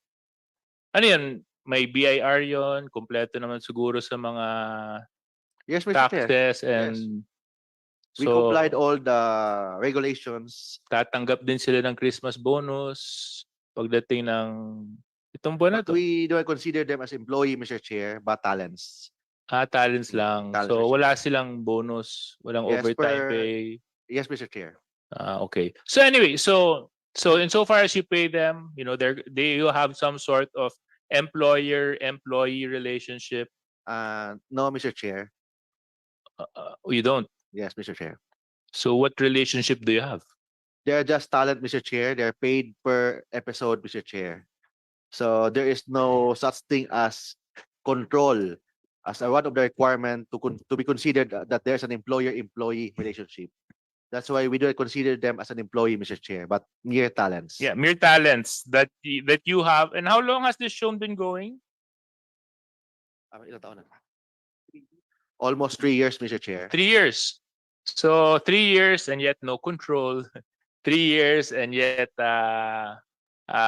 paid pa rin sila. No, 3 years, araw-araw umeere na 100,000. 2 hours a day, Mr. Chair. Ha? 2 hours per day. Oh, 1 hour and a half per day. 1 hour and a half per day. Araw-araw yon. Monday to Friday, Mr. Chair. So Monday to Friday, 100,000. Kasi lang wala kayong relasyon. There's a relationship, Mr. Chair, but not an employer-employee relationship. Okay. So anyway, I just want to go back, no?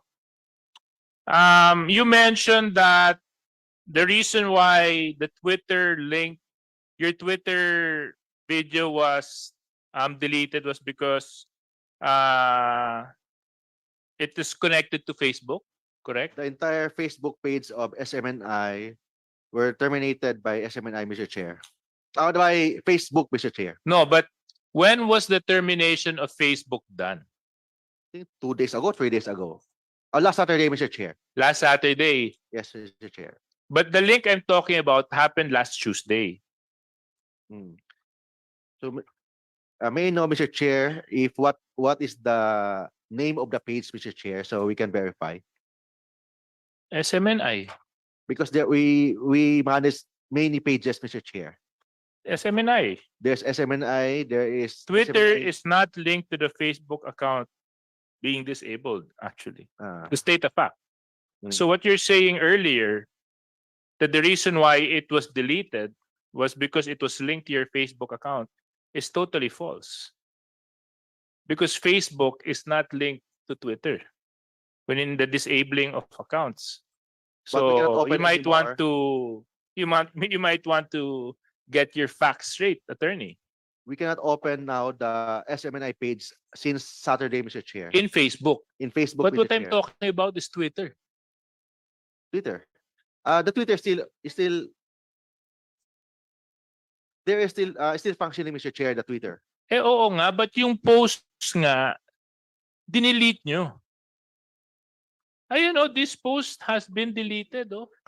You can open Tapos that to sinabi mo YouTube. sa akin kanina, kaya siya dinelete dahil tinanggal kayo sa Facebook dahil connected. And when in fact, it's not. I think, Because Mr. Chair, Facebook, your page was taken down. You mentioned Saturday. This post is Tuesday. maybe, Mr. Chair, that is YouTube, Mr. Chair. No, No, it's Twitter. Twitter. Twitter. We will try to check that, Mr. Chair. I think, that has to be, I think, your statement, because up to now, up to today, you're posting videos and news clips in Twitter. Yes, So Mr. it Chair. is active. Your Twitter is active. Yes, Mr. Chair. So if it's active, why is this particular video not there? I think the And best everything is there. the best Everything person to that you answer posted before and after is still there. Mhm. So it could not have been Facebook. I Because think if the best- Facebook did it, then dapat lahat yan wala eh. I Mr. think the Chair, best person to Mr. answer that, Chair, Mr. Chair, is the Point of order. technical people. There's a point of order by I Donald think Paco. our resource speaker, the good attorney, does not know our rules. May we remind him of our rules? That before he can speak or while the chairman is speaking, he should not be speaking. I'd like to apologize. Are Mr. we Chair. waiving the rules of the House insofar as this hearing is concerned? Kami, tatahimik nga kami rito eh. Daldal ka ng daldal dyan without the permission of the speaker. Yes. Please, I'd like yes. to apologize for that, Mr. Chair. Thank you. Thank you, Honorable Akop, for reminding everyone here, as mentioned earlier, because the question really is of the Honorable JJ is, he said, FB's out, ergo, nawala lahat. And his contention is, how could it have been na tinanggal? Eh, up to now, nga, nagpo-post nga kayo, tsaka lahat. Andyan pa rin, except that particular I think the best person, video. It was not on YouTube. We're definitely sure it was not in YouTube. Mr. Chair, And yes. yes, my concern why I mentioned that is Yes. because, I mean, if you have nothing to hide, why are you going to delete the post? You broadcasted it anyway. Is it because a point was raised here in Congress? All of a sudden, you take down that post? Is it because now it's the substance of this committee hearing on franchise? Now that post has been deleted? It begs so many questions. So, well, think the anyway, I'll leave best- it at that because it seems like Attorney Mark is a little bit confused to why it was deleted.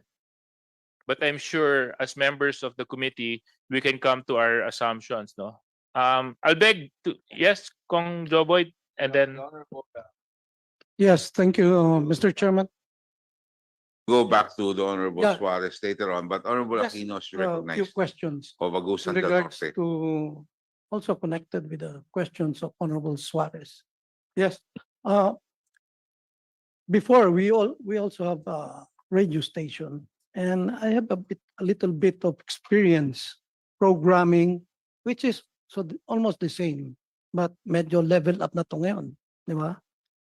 But in every program, it's not a program, there's always a director, di ba?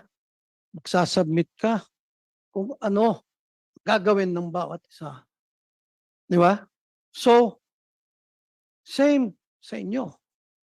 For the whole day, all of those who are going to have programs for the day will submit sa office nyo.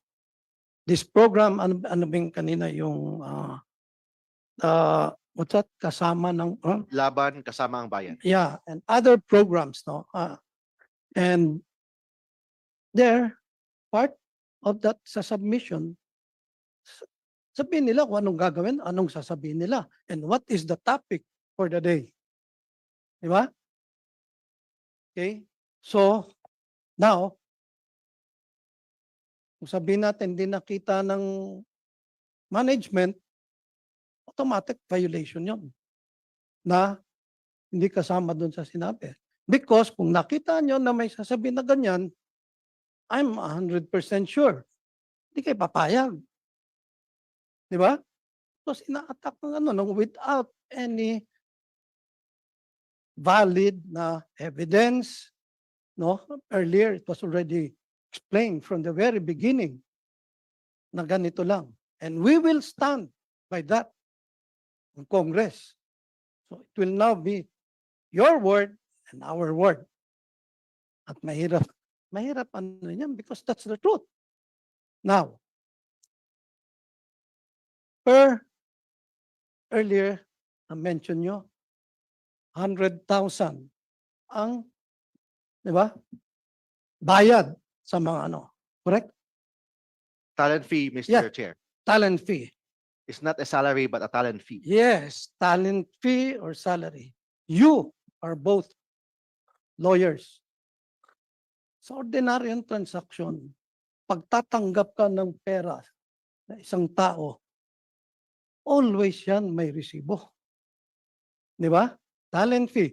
Talent fee, nakalagay doon ano ang gagawin mo sa talent fee.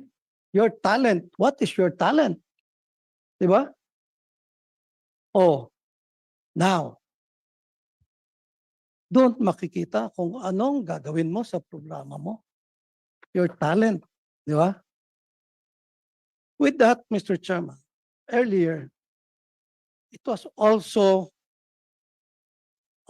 mentioned 3 years na itong mga programa nyo.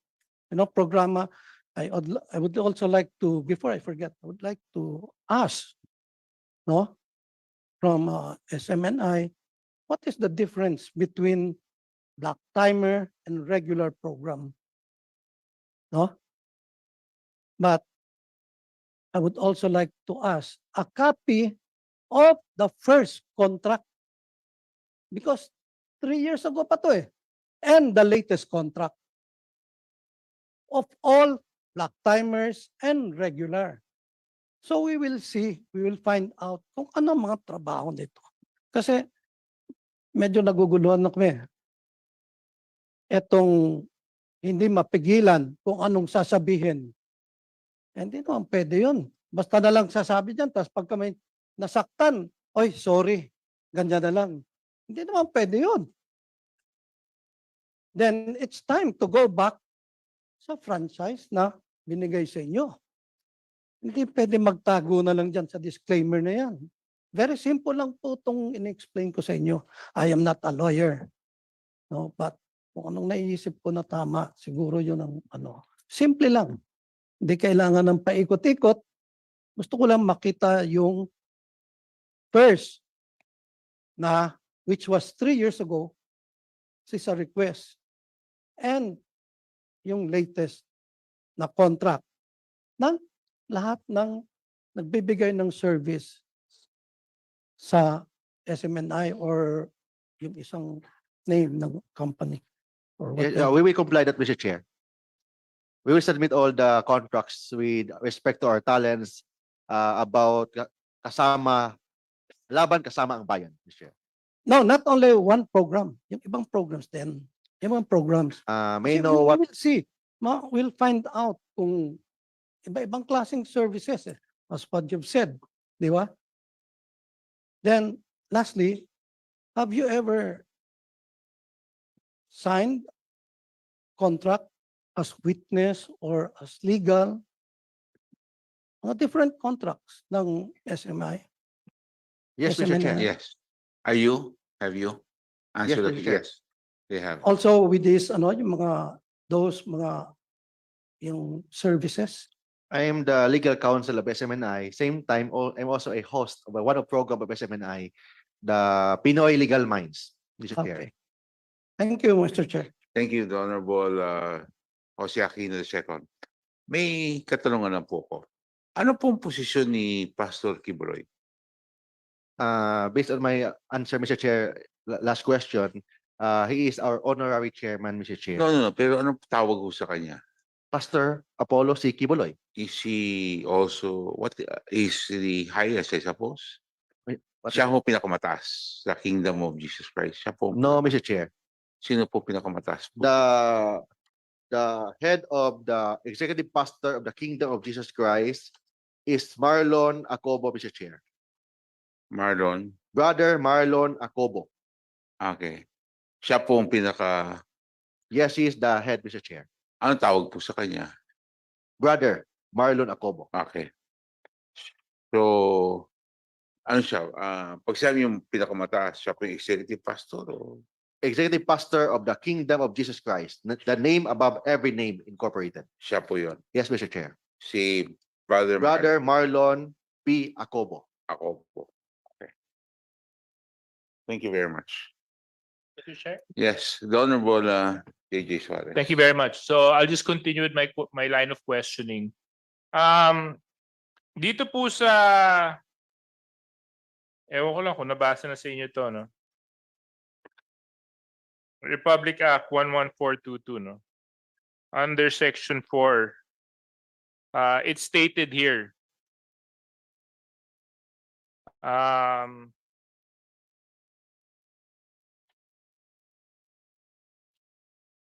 Let me read. Medyo mahaba itong sentence ito.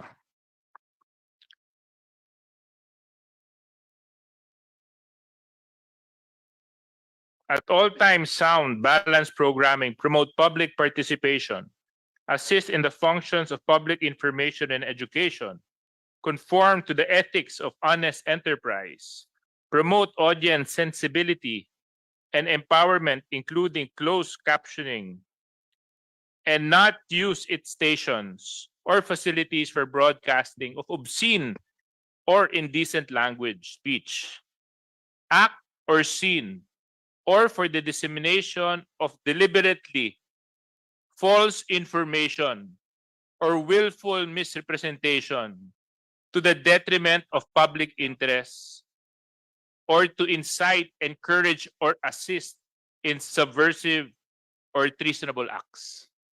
Nakasaad po ito sa Republic Act 11422. Yes, Mr. Chair. This is your privilege, your Yes, Mr. Chair. franchise. Yes, Mr. Chair. Correct. It is my position that when your paid talents that have been in your company for the past 3 years, broadcasting Monday to Friday, 2 hours and a half, you said? 1 hour and a half, Yes. from Monday to Friday. When they came out on live broadcast and said that the speaker spent 1.8 billion pesos is dissemination of deliberately false information and willful misrepresentation. That is my position. And you're saying it was just a mere question. A question, attorney, is this. Congressman Joboy, what color is your barong? That is a question. But when you say on live TV, meron po kaming natanggap na balita. Ang speaker ay gumastos ng 1.8 billion pesos sa traveling. Hindi lang yun. Baka madagdagan pa yan kung isasama yung entourage. Baka umabot pa ng 2 billion. Dinagdagan pa. At sinabi, how do you spend 1.8 billion pesos? Umuwi pa ba siya sa bahay? That's not a question, attorney. That is, at the very least, malicious innuendo. At the very least. But from where I'm standing, that is a direct accusation to the House of Representatives. Now, SMNI, sabi nyo, paid talents nyo yun, hindi na nga dumaan sa KBP Code of Ethics at Seminar at wala silang certification.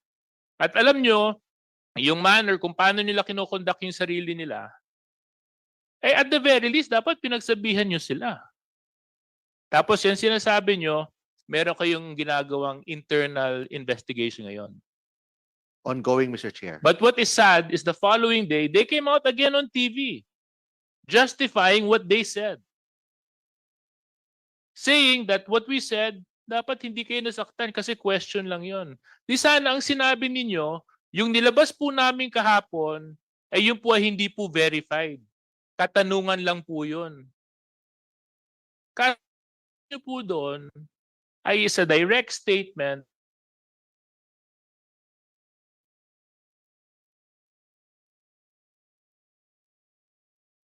this challenge on you. If you can prove that the 1.8 billion pesos is true, I'll resign. But if I can prove that the 1.8 billion that your program said is false, lagay nyo dito yung prangkisa nyo on the line. Kaya ka? Mr. Chair, if I may, Hindi, yes or no? I cannot answer that, Mr. Chair. I'm just a lawyer, and that's not part of my authority.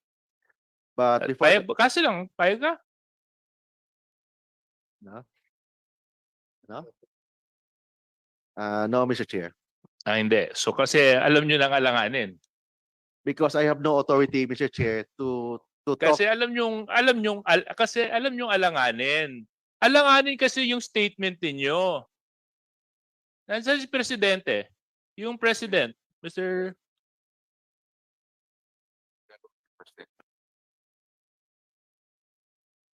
Dapat paninindigan nyo kasi mahirap yung ganon. If I may, Hindi nyo na nga pinindigan yung Twitter post niyo na wala na nga sa Twitter. Tapos yung statement nyo, hindi nyo pa paninindigan. So, Mr. Chair, Mr. President, can you please answer the question raised by the Honorable Suarez? I have no right to decide. I think I have to ask the board of directors. Okay. And okay, so the question raised by Honorable Suarez is an answer that he's requesting now, but I don't know if he's willing to defer until tomorrow, or he's willing to resign anytime today. Well, If if you're they willing, can prove- if you're willing to put your franchise also down. if they can prove their statement of 1.8 billion pesos is true. Okay. But if they cannot, Okay, so that is a direct violation of their franchise. Now, question, anyway, we'll move to that later on. Medyo nangangatog na yata yung tuhod nito. Sino executive producer ng show?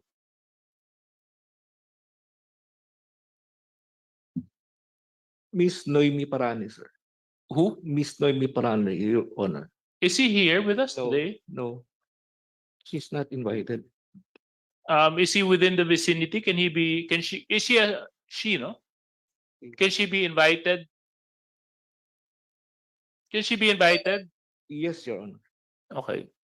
Ano pong pangalan? Can you please state her name again?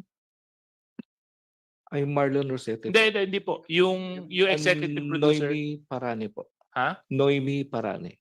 Yeah. Noemi. Yeah. So can we please invite the executive producer to the committee? Is she within the area lang? Nasaan po kaya siya, sir? Nasa Makati, Your Honor. O di malapit lang pala.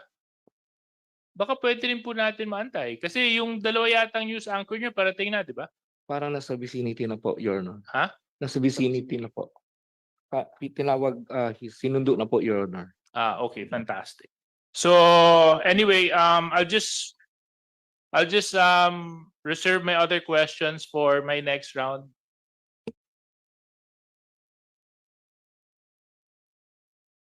Questions. KBP. Is KBP here? Nag-CR. Okay, mamaya na. Balik muna tayo sa SMNI. For the President, does SMNI monitor, supervise, or exercise oversight over the content of its programs? Yes, Your Honor. You do. Yes, Your Honor.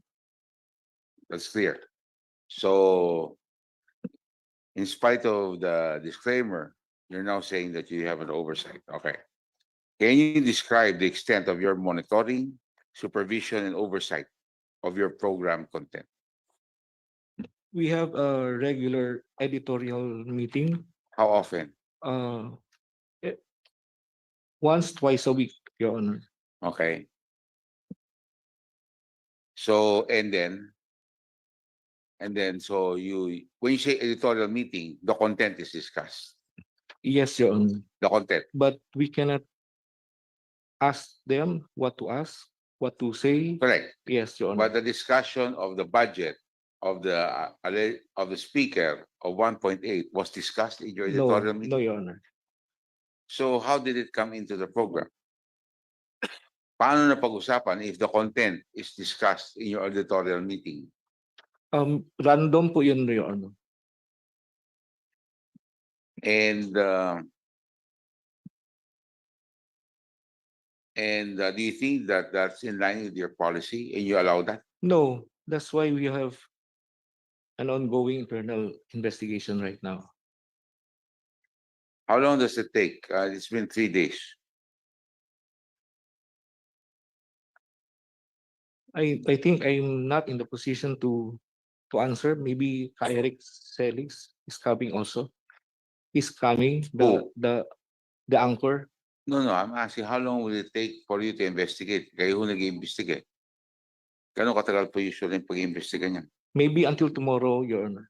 So, para magkaroon kayo ng resulta. Yes, po.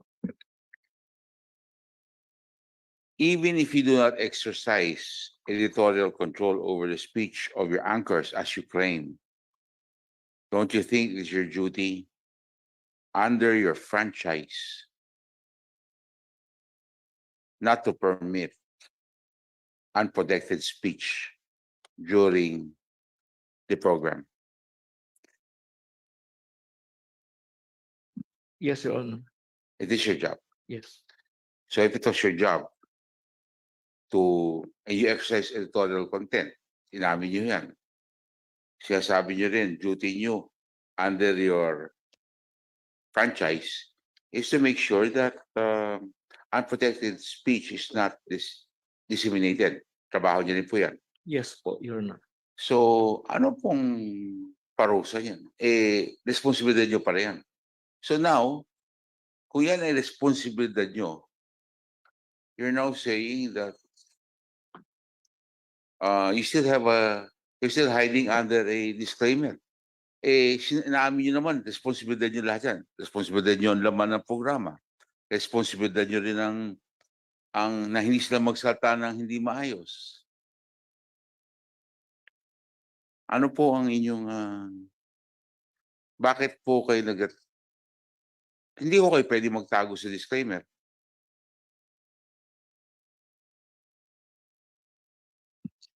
Your Honor, there is no prior censorship. That's why you cannot tell you can tell them what to say. I don't understand what prior censorship means. Yeah. I mean, they're your anchors. You dictate that content. So ano po magiging parusa ho niyan kung sila yung naglabag? We call their attention. Yeah, we will call their attention and we ask them to explain. So hindi niyo po nagagawa yun? Until tomorrow, Your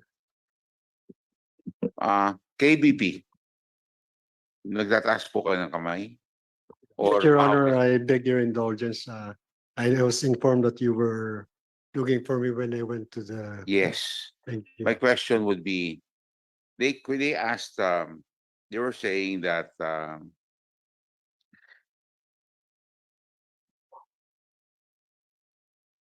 I have a question. Is a question premised on false information in line with ethical journalism?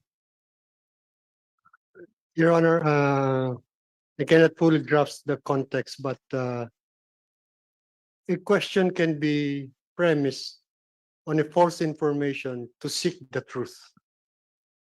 For example, in the statement may information kami na ang gastos ng House of Representatives or office ni Speaker sa travel is 1.8 billion. Totoo kaya ito? That's the question.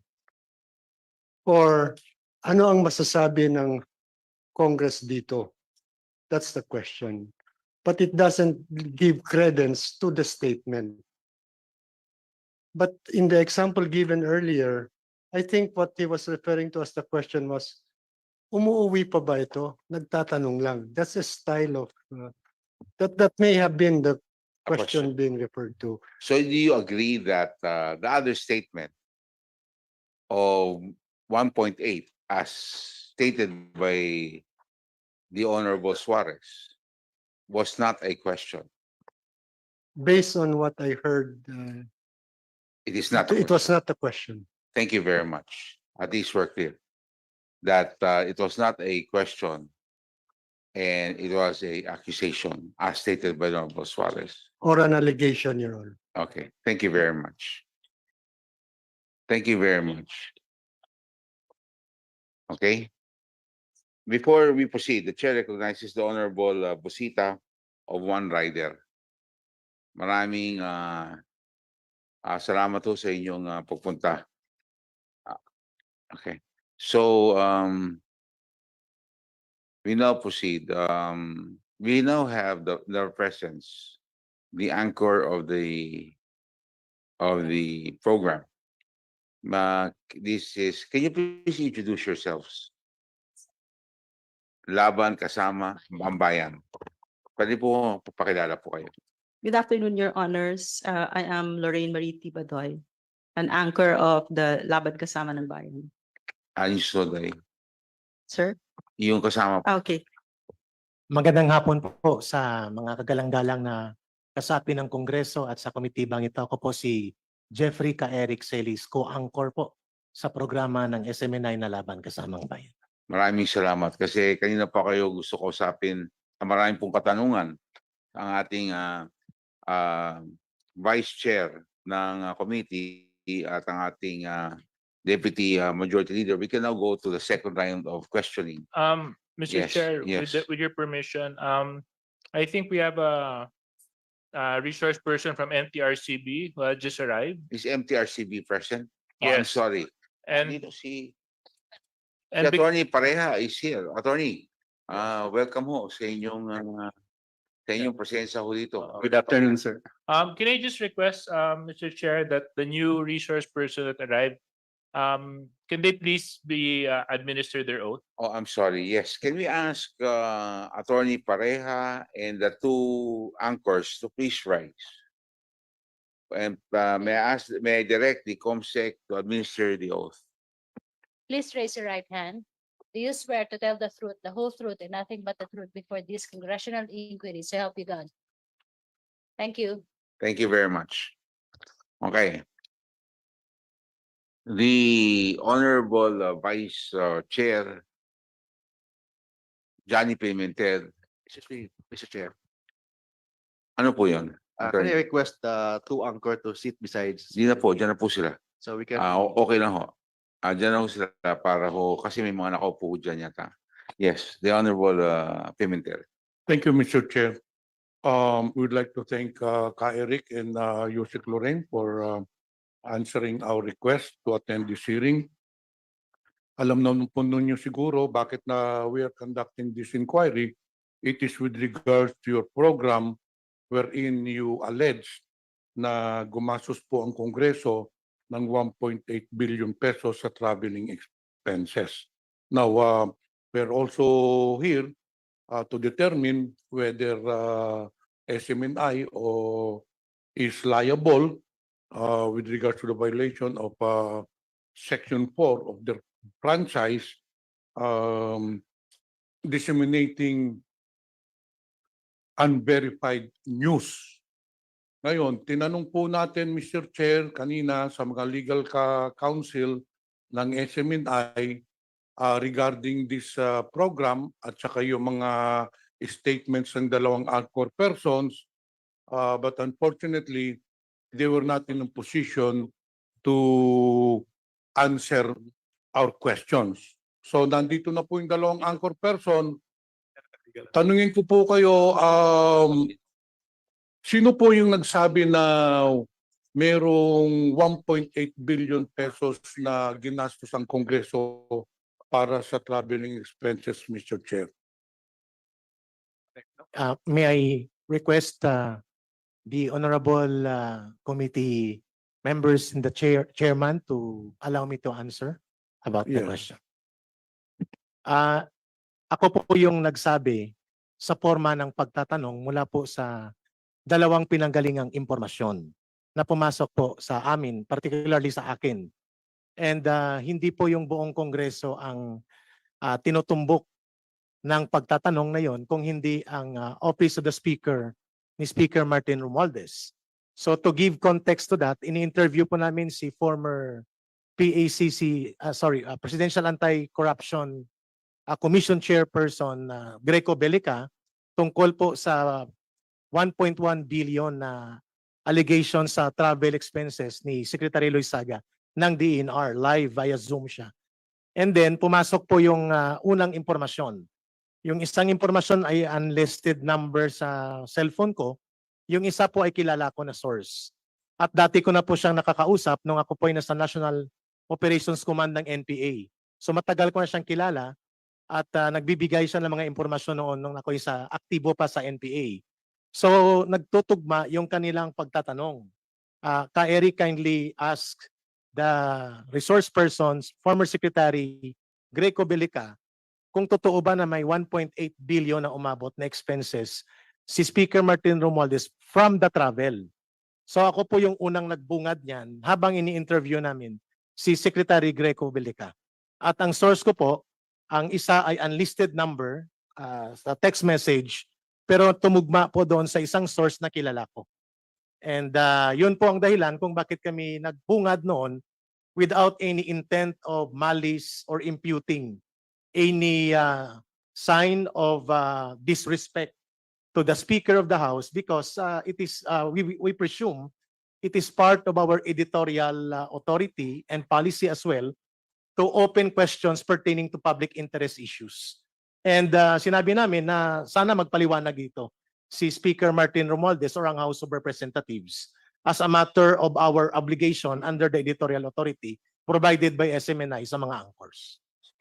Mr. Chair, Eric, when you delivered your statement, you presumed that your source was correct. Kayo po ba ay naniniwala na may 1.8 billion pesos na ginastos ang Kongreso para sa travel expenses? Your Honor, kung naniniwala pa ako outright, hindi ibig sabihin affirmative ka agad ang posisyon ko. Yung tono po ng pag-deliver sa buong konteksto ng programa ay pagtatanong, clarification, because we want to clarify matters of public interest that are so serious, like the information na ibinahagi po sa amin. So wala po kaming conclusion doon. Alam, Mr. Chair, may we know sino po ang source ninyo? May I request Your Honor to refer to the legal advice of the legal team from the SMNI. I don't think, Mr. Chair, I have to refer to the legal counsel. Kayo po ang tinatanong ko, Eric. Sino po ba ang source ninyo? Remember that you are under oath. Yes. And under our house rules, if you cannot answer my question truthfully, we can cite you for contempt and we can detain you. So again, let me ask you again, Mr. Chair. Sino po bang source ninyo? Again, may I request Your Honor to be guided properly on my legal rights and on my legal basis and foundation to appropriately answer the question of the Honorable Congressman so that I will be protected also of my constitutional and legal rights before I give the answer to a very sensitive request from the Honorable Congressman. Mr. Chair, may I Honorable Franz Castro. Kasi Mr. Chair, yung ating dalawang lawyer dito, they are corporate lawyers and they are not lawyer of individual anchor. So yun po ang sabi nila. Alam po ninyo, opo, bago po kayo dumating, kakaroon ko ng piso sabi ni Congressman, ni Kong Castro. Kanina po, tinatanong po namin yung kayo. Ang sagot po nila, hindi kami diyan dito para depensahan ng mga anchor namin. Andito kami for SMNI. Ergo, wala po silang sinasabi na wala silang otoridad na depensahan kayo. That's why, transversely, now that we're asking you, and they already manifested under oath that they cannot, they're not here to defend you or to even assist you.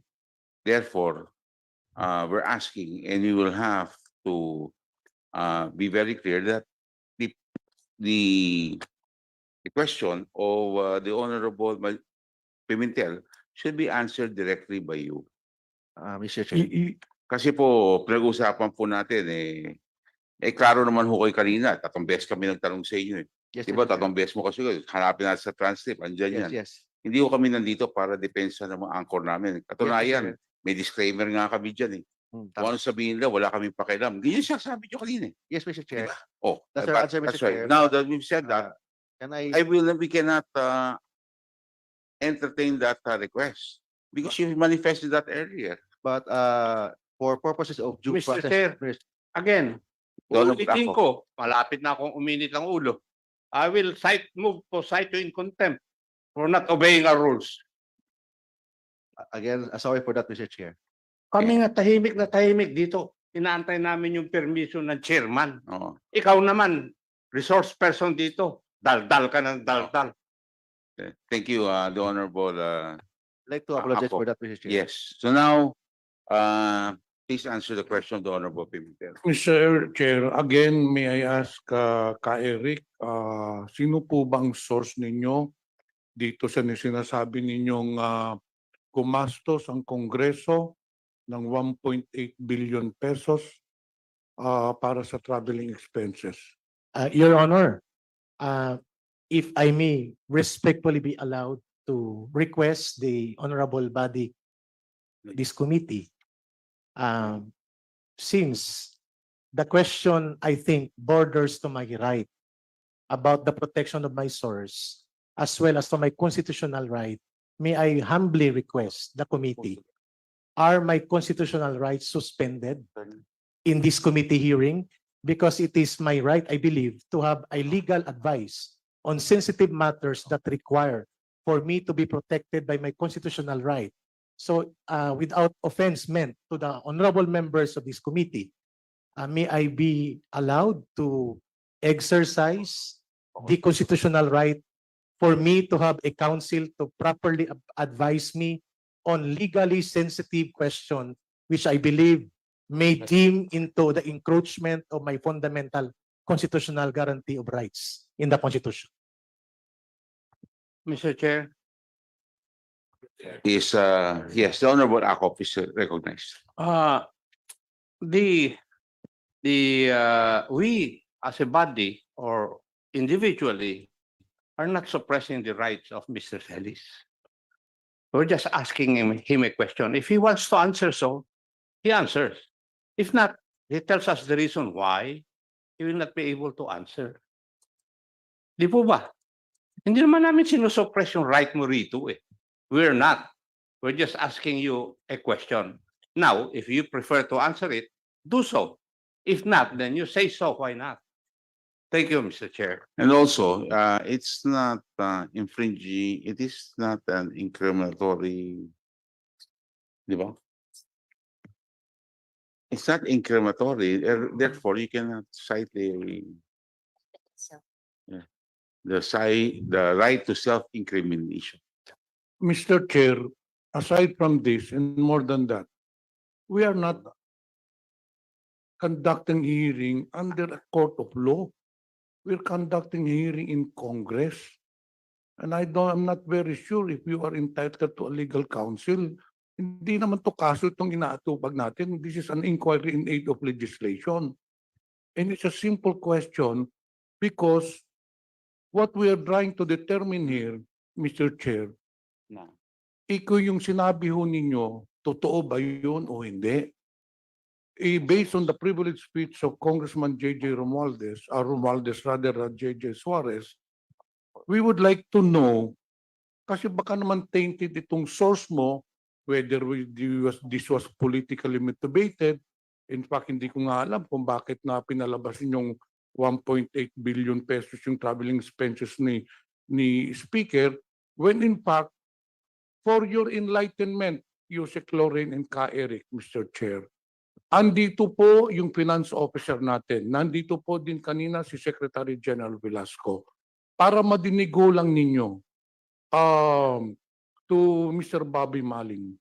Magkano ang ginastos ng Kongreso at ni Speaker for this year para sa traveling expenses? Para madinig po ni Ka Eric at saka ni Lorraine.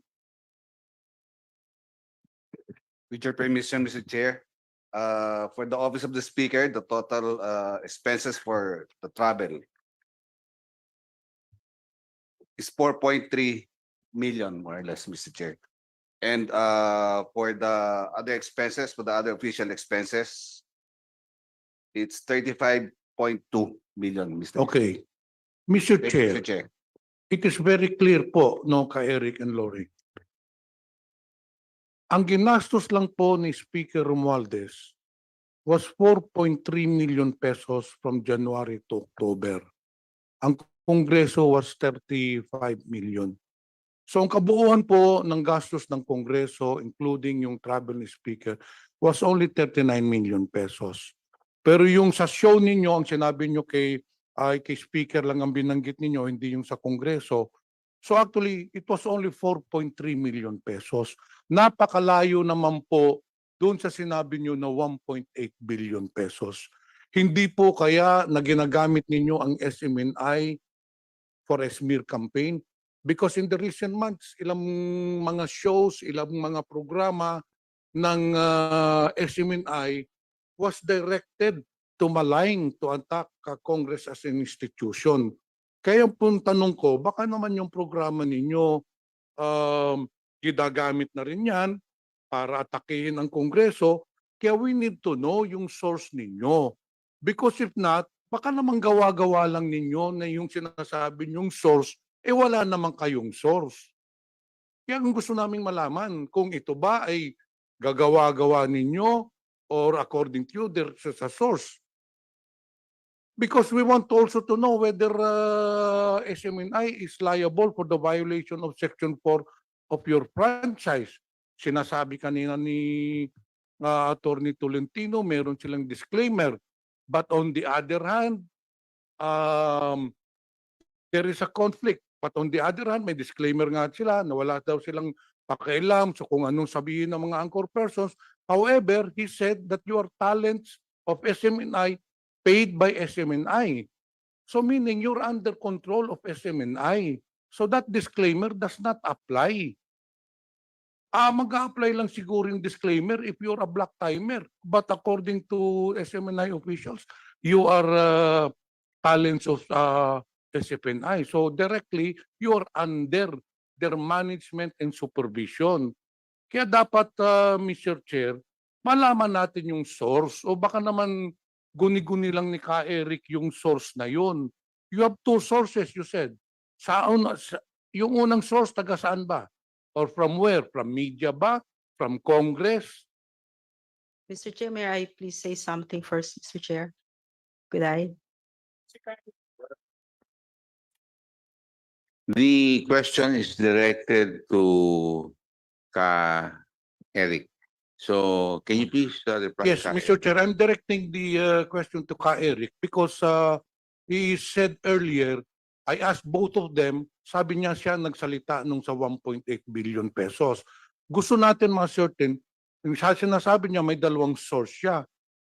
Saan nga nanggaling yung source, Mr. Chair? Until now, napakasimpleng tanong po ito, this is not self-incriminating because we are not under the court of law. This is only an inquiry in aid of legislation. Kung natatakot po kayong kakasuhan, ano naman ikakaso sa inyo? Isasabihin lang naman ninyong source. Unless sabi ko nga, wala talagang source. May I be allowed to reply to the question, Mr. Chairman, please, and to the Honorable Congressman? I believe in the practice of journalism, the protection of the integrity and the trust and confidence of the source in the stories or in the information gathered related to stories are sacred. They are like contracts. If not legally as a contract, sacred po yun para sa mga journalists. Nandito yung mga media. I know how they also feel kapag pinilit sila na ang source nila ilabas nila doon sa mga sensitibong impormasyon. So yun po ang aking inaalala.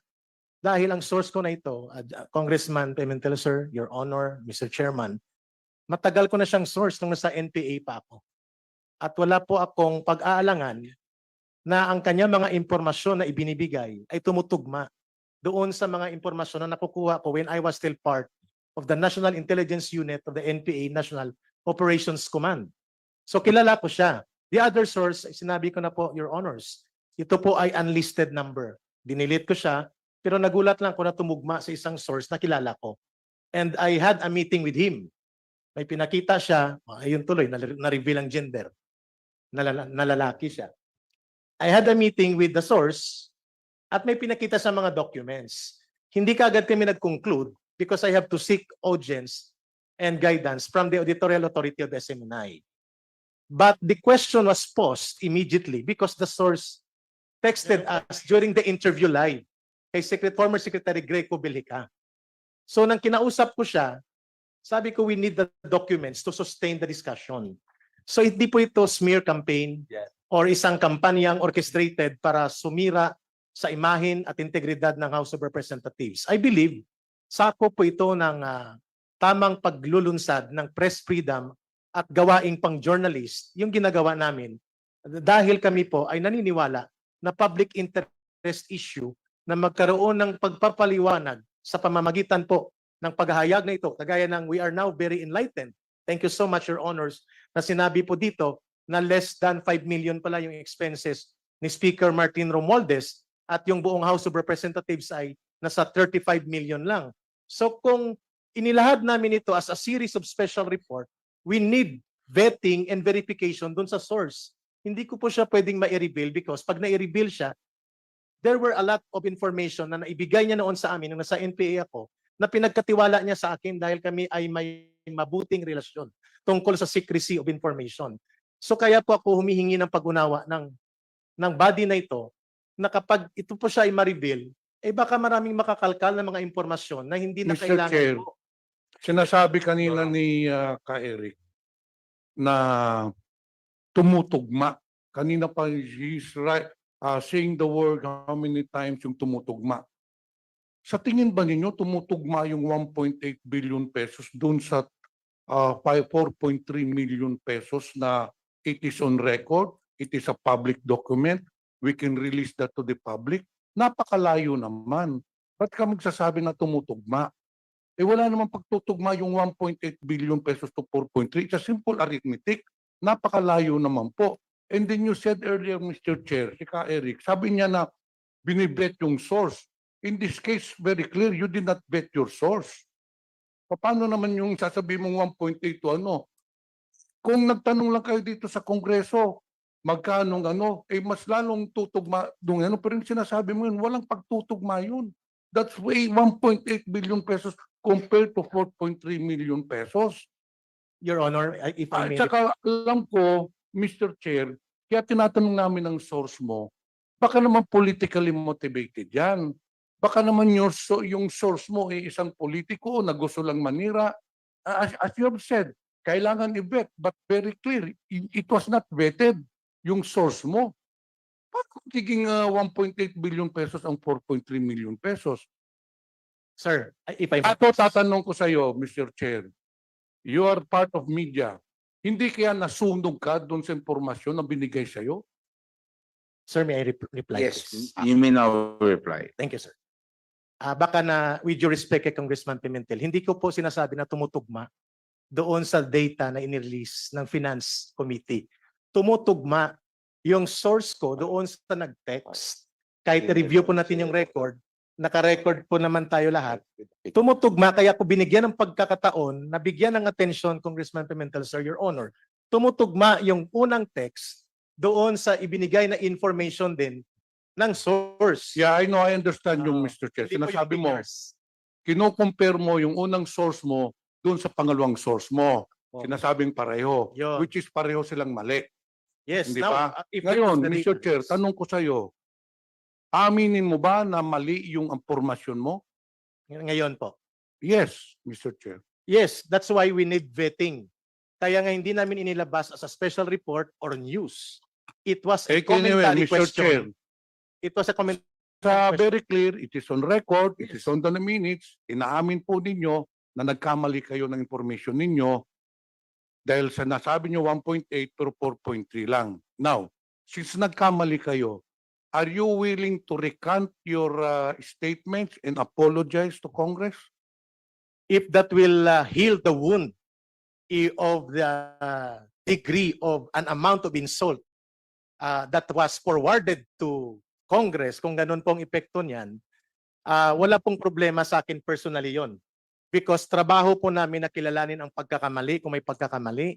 Pero trabaho din po namin ang magtanong kung may dapat itanong. Ang pagpapaliwanag po sa mga datos na ito ay isang oportunidad na nanggaling doon sa pagtatanong. And we are very much willing to admit that indeed the source was wrong. In this committee hearing, we are very appreciative of the guidance provided by us by the data. Sa tanong ni Honorable Congressman Pimentel, am I ready to personally apologize to Speaker Martin Romualdez and to the House of Representatives for the effect of insult created by that kind of questioning, which is now being given a proper enlightenment? Yes, sir. That my answer is on the affirmative, Congressman Pimentel.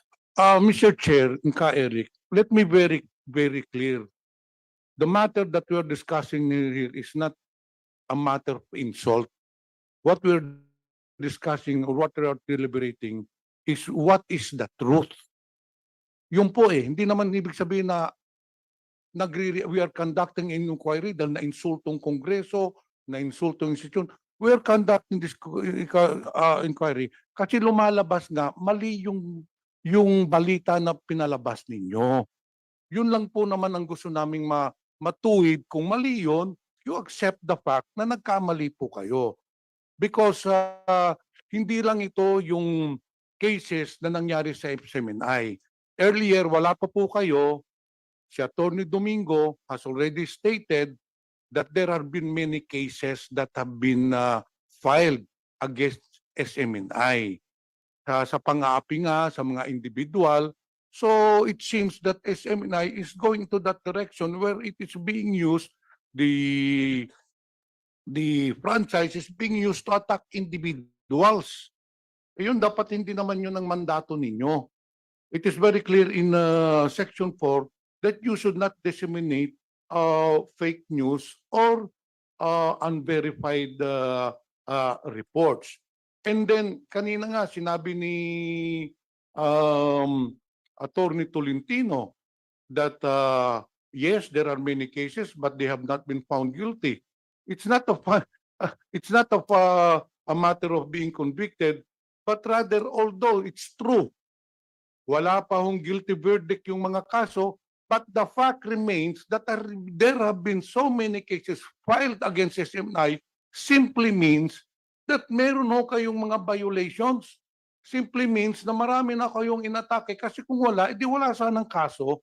Iba ho yung matter ng being found guilty. But the fact still remains na kaya nga kayo pinailan ng kaso as what Attorney Domingo has said because of your vicious attacks on individuals. And ngayon, inaatake na naman ninyo yung Kongreso, which has been done before, hanggang kailan kayo magtitigil? Sana naman po, this should just be a reminder to the anchor persons na bago kayo magpalabas ng mga reports ninyo, sabi mo nga, kailangan i-vet this time around, hindi nyo na-vet ng insakto because reputations of individuals and political leaders are at stake. So sana naman po, wag na nyo gamitin yung programa ninyo para sa pag-atake ng mga individual. But rather, sabi nga ninyo, yung programa nyo, laban para sa bayan. Hindi na laban para sa bayan nyo, kundi pag-atake na sa mga individual. So yun lang po, Mr. Chair. Mr. Chair. Mr. Chair. Just po, klaro ka. Alam po ninyo, hindi naman ho kayo personal ang Kaya nga sinabi ko, wala naman pong Hindi po kayo personal ang aming ang aming ang rason kung bakit po tayo nandito. Ang talagang rason ho nito at hindi naman po to press freedom.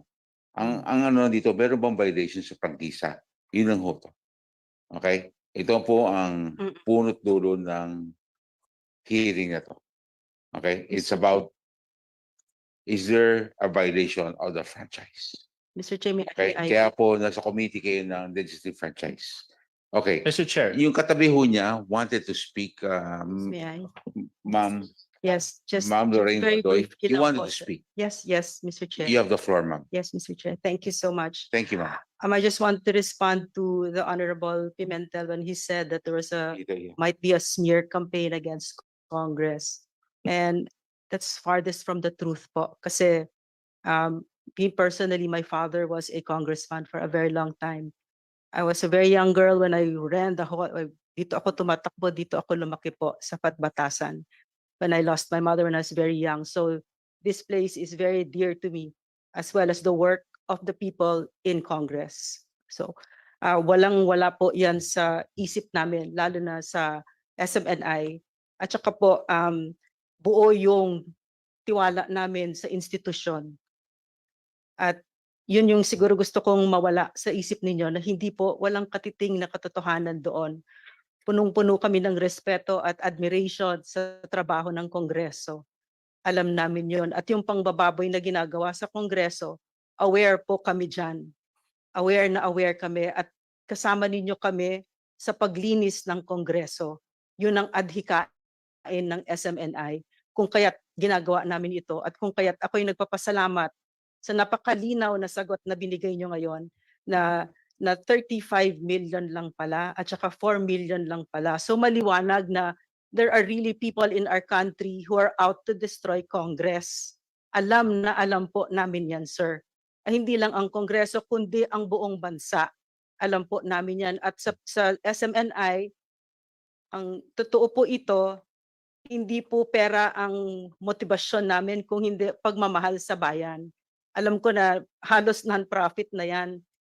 Wala pong gustong kumuha ng mga, lalo na sa laban kasi it's not a sexy topic. It's anti-CPP, NPA, NDF.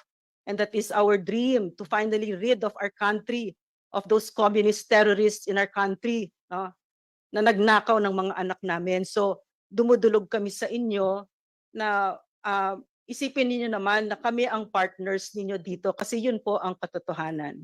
Yun lang po, sir. Thank you very much. Mr. Chair.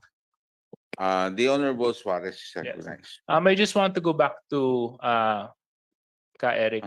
So Ka Eric, yung source po ninyo, kanina binanggit nyo isang unverified number at isang dating source nyo sa CPP-NPA. Sino po siya? With due respect to Honorable Suarez, sir, I refuse to answer because I think it is my right to protect my source as a journalist.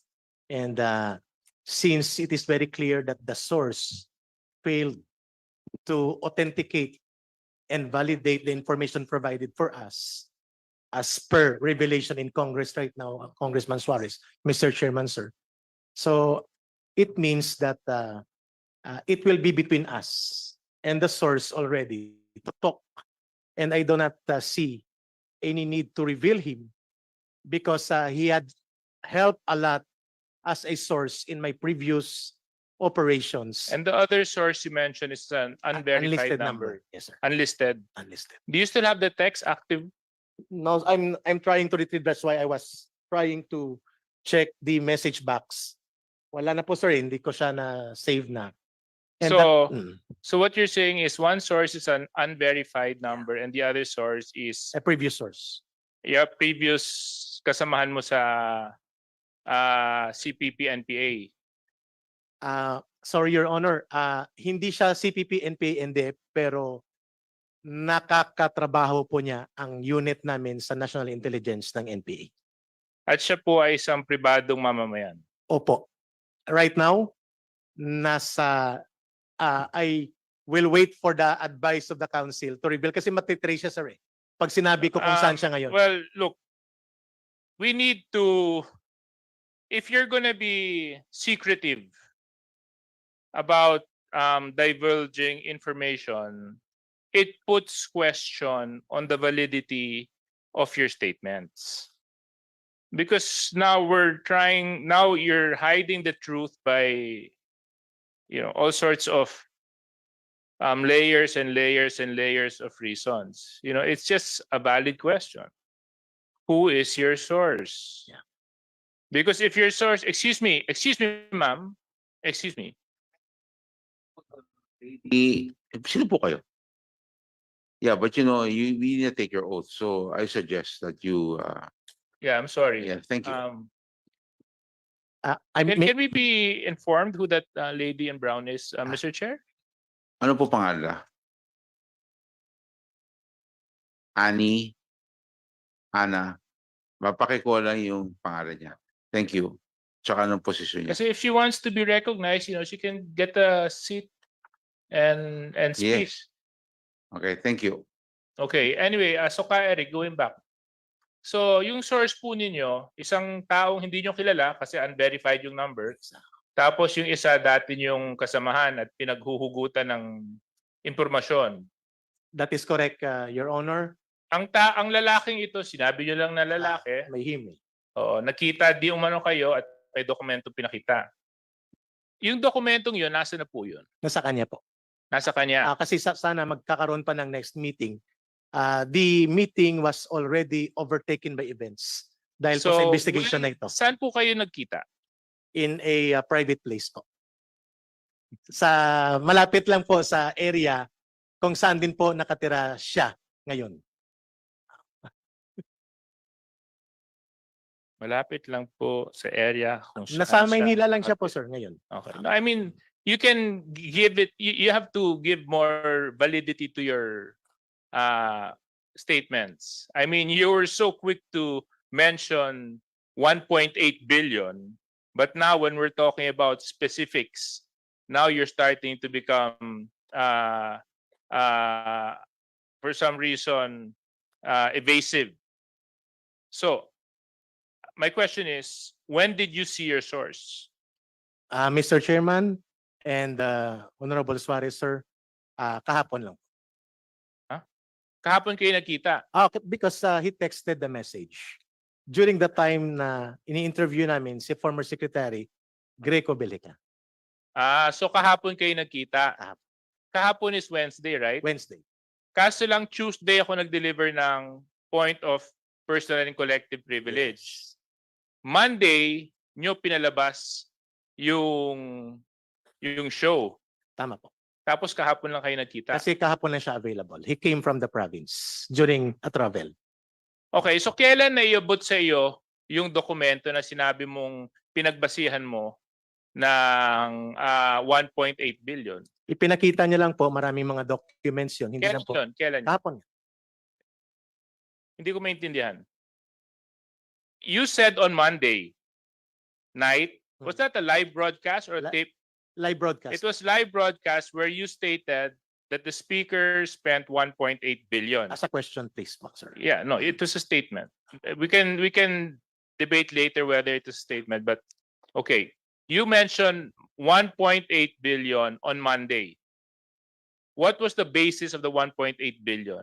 You said it came from two sources. One unverified number and one from your source that you don't want to mention. Yes. My question is, when did you meet and see the documents to give that statement that you issued on Monday? The 1.8 billion as a reference question po, itinext niya na. So sabi ko, do you have the document? Sabi niya na sa out of town pa ako. Wednesday ako. So itinext sa iyo nung Lunes. Lunes. Kaya nga tinanong namin. Okay. Di klaro na. So nakatanggap ka ng dalawang text. Dalawang text. Nung Lunes. Okay, sir. Ngayon, yung nagpadala sa iyo, nakilala mo na matagal. Government employee ba siya? I will only proceed to give details about the source when it is clarified by a legal competent advisor. It's a yes or no? I request to refuse the answer. To answer. I'm sorry. Your seatmate just mentioned you're here to uphold the integrity and help the House uncover the truth. So let's uncover the truth. Is he or she a government employee? May I request, there are lawyers in the room, It's just a yes or no, Ka-Eric. because when I state kung saan siya connected at ano siya, it will really No, now just tell go me. on sa question. No, is this a government employee or no? Yes or no? Yes. As a government employee. Yes. Okay. So now does the government employee work in Congress?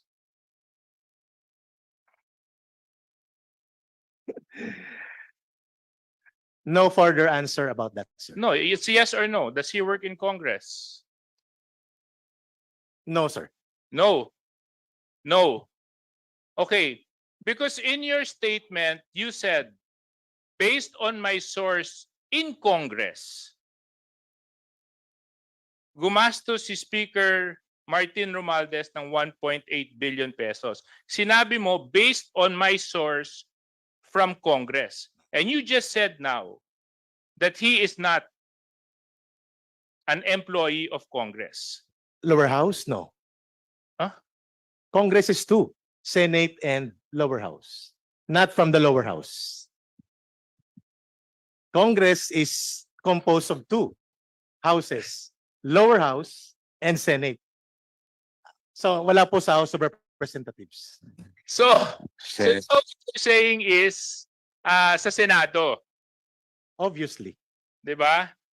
So kasi Eh baka pa-imbestigahan din ako ng Senado dahil hindi, kasi ang sinabi mo doon, ang sinabi mo sa statement mo, based on my source in Congress.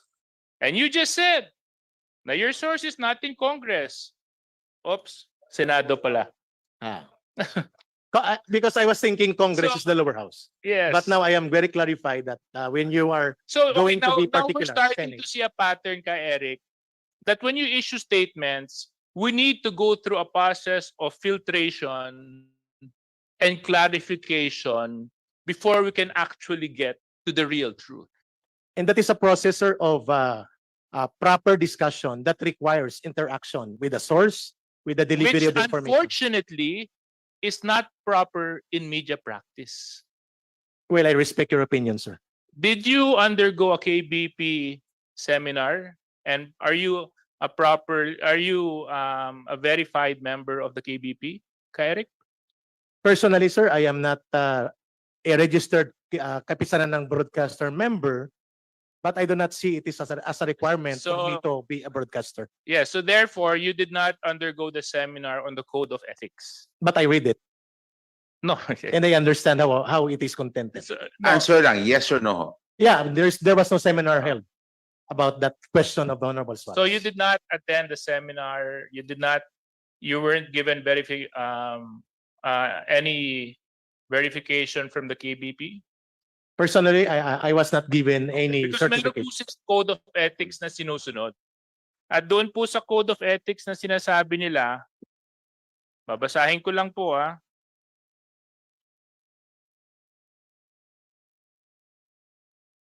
Pagdating sa mga unconfirmed reports shall not be aired unless there is an immediate and urgent need for the public to know about them, such as when the public needs to be warned of the possibility of an imminent danger. When such reports are aired, it must be emphasized that they are unconfirmed. You did not mention that the figure you gave was unconfirmed. Sir, may I respond, please? Your Yes. Honor, Mr. Chairman.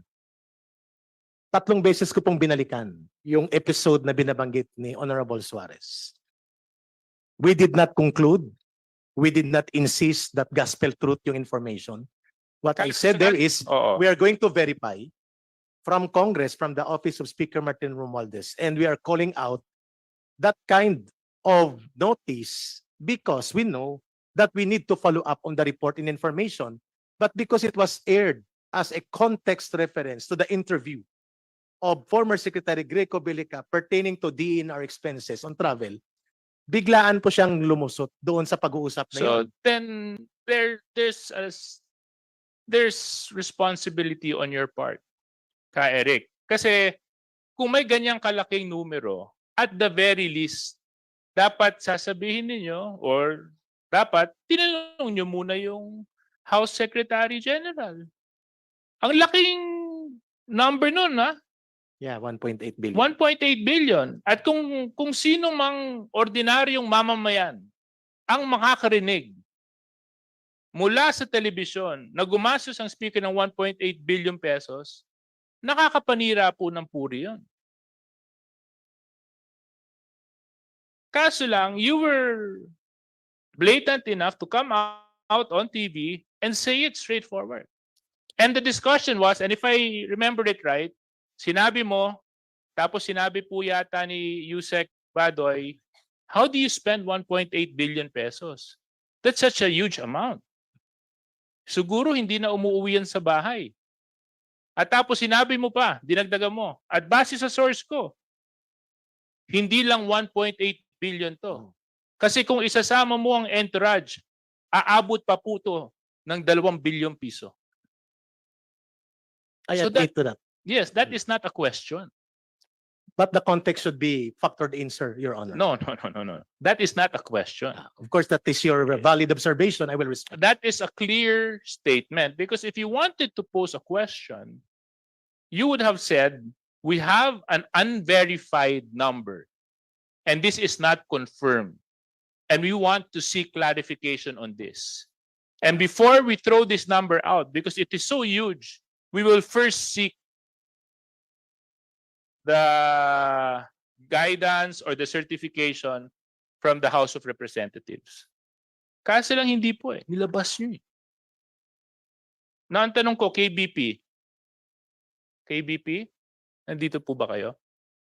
Ano po ang usual practice ninyo pag kayo po ay makakatanggap? Kunyari, kayo po, broadcaster, at napalagay po kayo sa posisyon ni Ka Eric.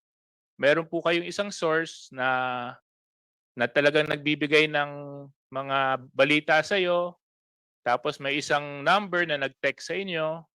Ano pong practice ang gagawin ng isang KBP member bago ilabas ang datos? Verification, Your Honor, from another source. Verification from another source. Or from the party alleged to or being imputed on. Okay. Or from the party being alleged. Yes, Your Honor. Okay. Now my question is, following our discussion, did they follow those 2 steps? My opinion is they did not, Your Honor. Thank you very much. So going back, Mr. Chair, so I'll just reserve my other questions for the next round. Very much, the Honorable J.J. Suarez. KBP.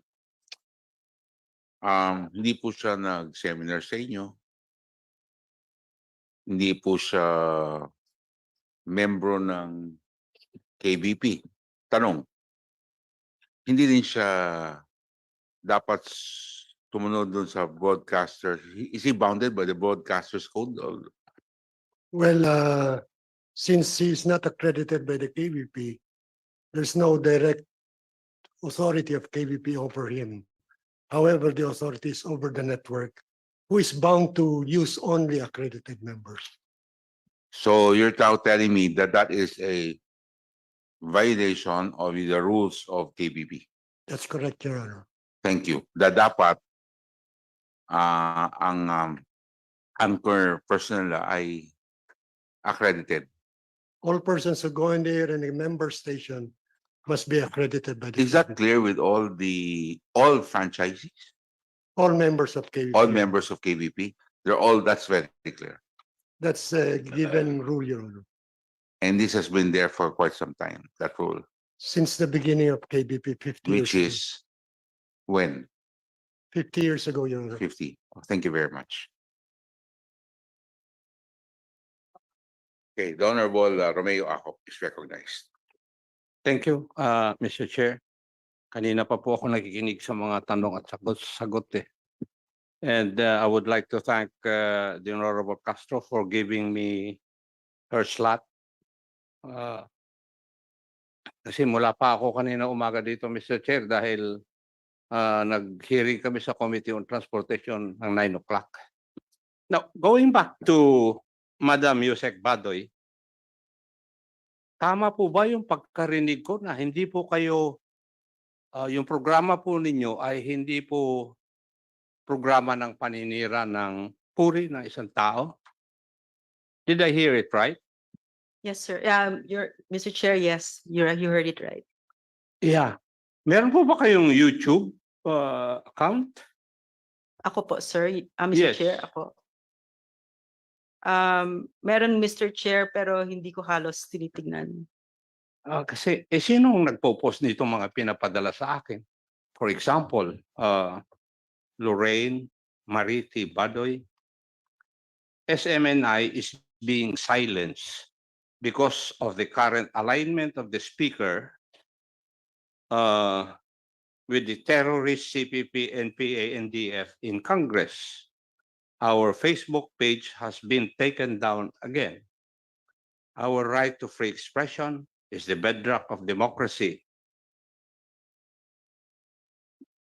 Pinadala rin po sa akin dito, pangalan nyo na rin po ang nandito, dated 18 November, no one, and I mean no one, wins a fight against Rodrigo Roa Duterte. I do not know what your basis there, anong klaseng laban ang sinasabi po ninyo. Least of all, a corrupt trapo oligarch who had the bad sense to draw the first blood and a lack of political sophistication to align with the highly despised terrorist front of the CPP, NPA, NDF, and the Kamatayan Bloc. Picture po ni Speaker nandito. Ang sumunod po ay 10 November. Nandito yung mukha ni Speaker, CPR-CPP ang nakalakay. The Honorable Ako, please look at the screen, no? Nasa screen po din natin yung mga binabanggit po ni Congressman Ako. Can you tap it? Kaya, yun nga po yung gusto kong tanungin. Tapos, ito sa last, pinadala ko lang kasi kwento. Nakalagay dito, pangalan na naman ninyo, dated 10 November, the deadly combination that has stood in the way of our country's progress and that has created massive poverty and the death of countless Filipinos, the unprincipled, power-hungry, overly ambitious politician with no true love for country and blood-sucking communist terrorists. Nakalagay po dito, litrato po magkayakap pa. Si Speaker Martin Romualdez at saka si... The next slide. Mr. Can we get Chair, the next is that slide? a Facebook account? YouTube. I don't know. I don't have a YouTube. I don't even have a Facebook account. Well, we just... Natay ko lang po yung... Yeah. Nakita nyo naman po ito, siguro. Kasi ang pangalan nyo po nandito, kaya nga tinatanong ko. Kayo po ba to? I think the question of the... Are these your postings? Where is it, Mr. Chair? I'm not so... Here. I have, there are a lot of fake accounts that use my name, Mr. Chair. Ano? Mr. Chair, marami pong naggagawa ng account ko pero fake. Okay. Ano po yan, Mr. Chair? Facebook po ba yan? Or YouTube? Or... Sa YouTube, sinabi ko Twitter. kanina. Twitter? These screenshots were sent to me. YouTube is a video account po. Hindi po siya, photos. Hindi So you're denying this? No. I can't see what it is, Mr. Chair. Can we enlarge it? Pwede mo natin lakihan para makita kaya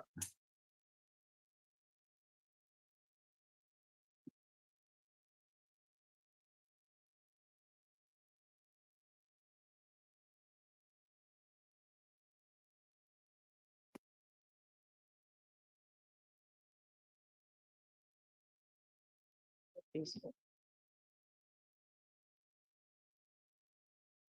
Pwede bang, ma'am, pwede po lumapit po tayo, makita ho nyo. Lumapit na lang po kayo. Ito ba post nyo? Sa inyo po ba to?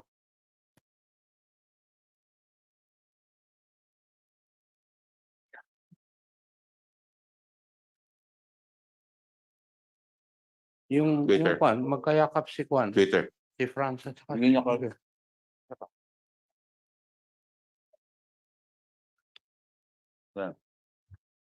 nakayakap. Mr. Chair, wala akong Facebook account. So hindi niyo po post yan. Parang hindi siya, but do I share the same opinion? Is that the question po ba, Mr. Chair? No, my question is, are you denying that this came from you? Because nandun yung pangalan niyo po eh. That is my Sir, question.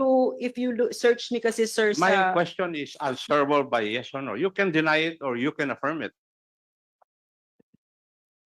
Which is which? if that's a Facebook account, it's not mine. It's not yours. It's not mine, sir. Yes, If it's good. Facebook. Ayun lang po ang kailangan na It was Twitter. Would it have been yours? If it's Twitter. yes. Twitter sa inyo. Yes. So the content 2 weeks ago, November 10, November 18, you do not remember that. I'm not so active in social media anymore, Mr. Papa? Chair. Yeah. But that could have been possibly yours if that's Twitter. Yeah, most likely. Okay, Yeah. thank Yes, you. Mr. Chair. Okay, that could have been hers. Most likely, go Twitter. Looks like it's Twitter. Loud and clear, Mr. Chair. Deny naman yan sa kanya eh. Officially, on record. May I ask the representative of the kapisanan ng mga broadcaster na Pilipinas?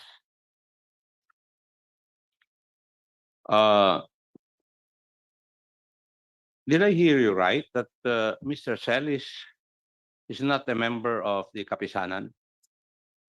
It's not accredited. It's not an accredited broadcaster. What's the difference between the two? The member is Suarasug Media Corporation, Your Honor.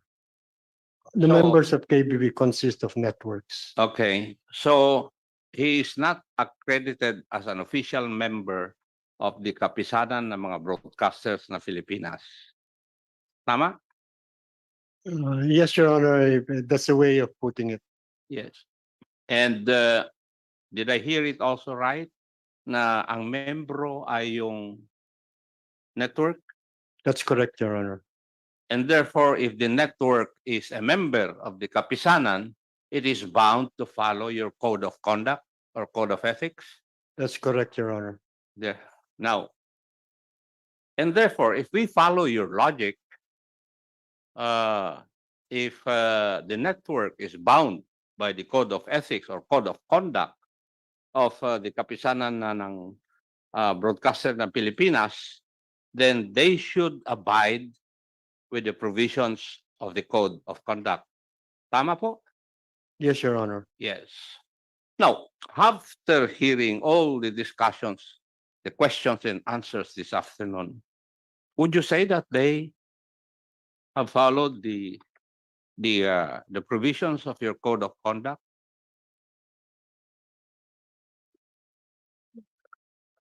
Your Honor, I beg your indulgence, but in the context of what has been presented and of which I am informed this hearing, the network is lacking in observance of the code of conduct, Your Honor.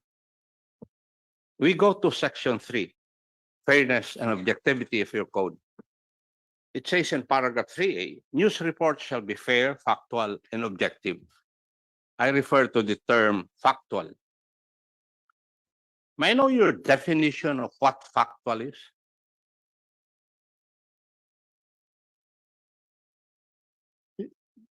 Your Honor, is the question addressed to me?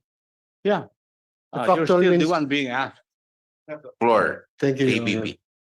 Factual means to say it is based on verified facts and information, incidents and information, data. Could you please clarify the term unverified?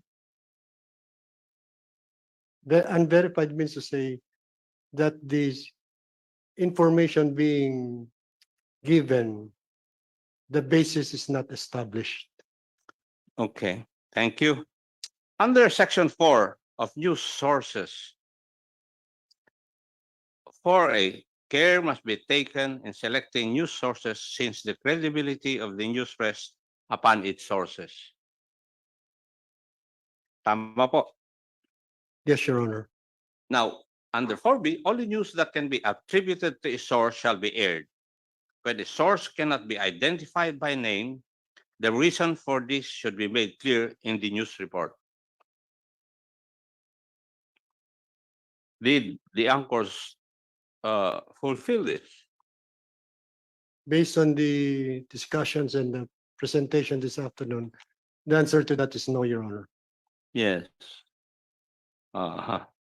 And section 5, there have been unconfirmed reports pertaining to unconfirmed reports. This has been extensively asked and clarified. Tama po. Yes, Your Honor. Now, may I know what is the liability of the network for violating your code of conduct or code of ethics? Your Honor, it can range from fine and suspension or expulsion from KBP, Your Honor. And how is this initiated? And what would be the protocol? The protocol would be for a complaint to be filed against the network for violation of the provisions of the Code of Ethics, Your Honor. Thank you. Now, are you aware of NTC Memorandum Circular number 01-03-2006? I'm not familiar with the numbering, but I'm familiar with most NTC circulars, Your Honor. I'm not familiar with the number. Yeah, the title of this is Program Standards for Radio and TV Broadcast and Cable TV Stations. This was issued by the National Telecommunications Commission, which you should know. And the pertinent provision na gusto kong malaman po ninyo is that wherefore pursuant to the powers vested upon the NTC for the reference and guidance of radio and television broadcasting stations and cable TV stations, and for the information of the general public, the NTC hereby adopts the existing program standards of KBP as set forth in the KBP radio and television codes and in other relevant KBP circulars, including those contained in KBP Circular 06-016, dated 27 February 2006, and hereby reiterates and adopts all the provisions of Memorandum Circular number 11-12-85. All broadcast media and cable TV entities must conform to the above mentioned guideline. Yes, Your Honor. Yes, and therefore, all broadcast and TV stations must adhere to your rules and regulations pursuant to this memorandum. Yes, Your Honor. Yes, thank you. And therefore, any complaint against the network can be filed for violation of this. May I make a clarification, Your Honor. In view of a Supreme Court decision, the Vinagracia case, the NTC has been, rather the rationale in the decision was that NTC has no authority over content in broadcast station. That the supervision of NTC is technical, so that as a consequence of such decision, complaints filed before the KBP and NTC are referred to the KBP. But a complaint can be filed for violation of your code of conduct by any entity, shall we say, accredited by the Kapisanan ng Broadcasters ng Pilipinas. Any Thank you. for violation of the code, Your Honor. Thank you. May I go to Mr. Celis? Hindi ko napipilitin na i-reveal mo kung sino yung kwan mo informant mo. Kasi yung experience mo as a media practitioner and formerly with your organization, kailangan protektahan mo yung identity ng iyong mga informants. I will adhere to that. Thank you, sir. Pero ang tanong ko, hindi ba kailangan na pag nakatanggap ka ng impormasyon, even in confidence or even in public, if you have not verified the information or you have not vetted the information given you, it is incumbent on your part to see to it that you verify that before you report it to the public? I agree. Congressman No, Nako, yes. sir. Thank you for your answer. And did you do that? You stated those statements that expenses of our speaker here amounted to 1.8 billion. Did you conduct the necessary vetting process? After only it was aired as a question, Your Honor, because I believe that I need to do the proper ethical conduct of a professional journalist by following up the source. Sino po ba ang nag-air ng information sa public? Yung informant mo ba o ikaw? It was I, Your Oh, Honor. yun na nga ang tanong ko eh. Eh gusto mo na naman umiwas, hindi ka naman abogado eh. Kagaya ni Attorney Mark. Di ba? Huwag ka nang umiwas. Eh, alam ko naman yung kwan mo eh. Noted po, Your Honor. Yes. Therefore, you did not conduct the necessary vetting process. Kasi sa trabaho natin, sa intelligence, you verify yung source. Tama. Sabi mo kanina, unknown na source. At saka yung isang source, kilala mo. That was asked by the Honorable Suarez. Di ba? Yes, sir. Pero hindi ba sinasabi rin natin, and I think you know this, na you should also verify the information. Kaya alam mo rin yung A1, A2, Yes, sir. F6, F1, di ba? Yes, sir. Yes. The letters refer to the truthfulness of the information. Tama? Correct, sir. And the numbers would refer kung tama yung sinasabi na information sa iyo. Agree, sir. Yes. And I think you did not do that. In that Being particular a instance, responsible broadcaster, hindi ba bine-verify nyo muna yung facts bago nyo i-air sa public? Why? Kasi you might destroy the reputation of people. I agree to that assertion of the Honorable Congressman Nako. Thank you. Now, may I go to Attorney Soplico? Pwede ba ikaw sumagot nito? Yes, Your Honor. Yes. Are you aware of Section 4 of Republic Act 11422? Yes, Your Honor. Yes. And what is the title of that? The Section title 4? is Responsibility to the Public. Your No, Honor. responsibility to the public. Whose responsibility is it talking about? Well, it talks about the grantees' responsibility, Your Honor. Yes. And there is an enumeration under Section 4 of the responsibilities of the grantee, right? Yes, Your Honor. Now, may I know, if I heard it right, SMNI does not have a separate personality From from the owner of the or the grantee.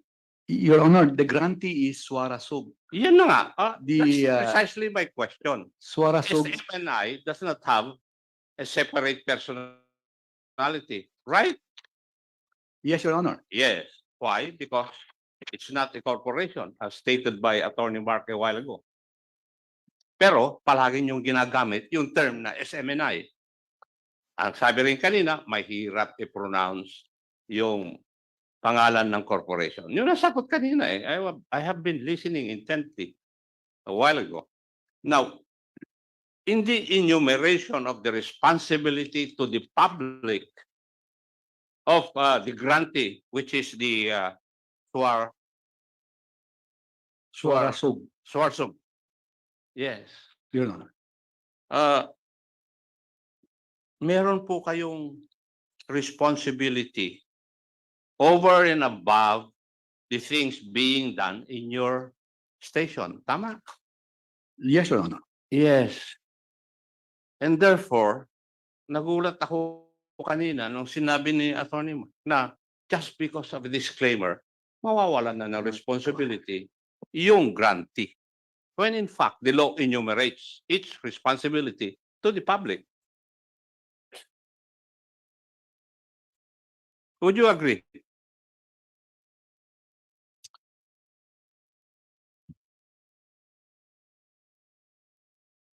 Your Honor, we explained earlier that I'm not asking for an explanation. I'm asking for an answer, yes or no. Would you agree? well, Your Honor, yes, Your Honor, there are enumerations here in Section 4, which pertains to the grantee's responsibility, Your Honor. Yes. And would you agree with me also that if we follow these responsibilities enumerated by law, you have also a certain kind of degree. Kasi narinig ko sa ito, attorney, Rolex, na meron degree of independence yung inyong mga anchor. Now, if they have a degree of independence, the network has also a degree of control over them. Would that be correct? Yes, Your Honor. And therefore, for any misdemeanor or any violation of law or any violation of the provision of your franchise, you will suffer the consequences. Well, Why? Because to a certain degree, you yes, are Your Honor. responsible.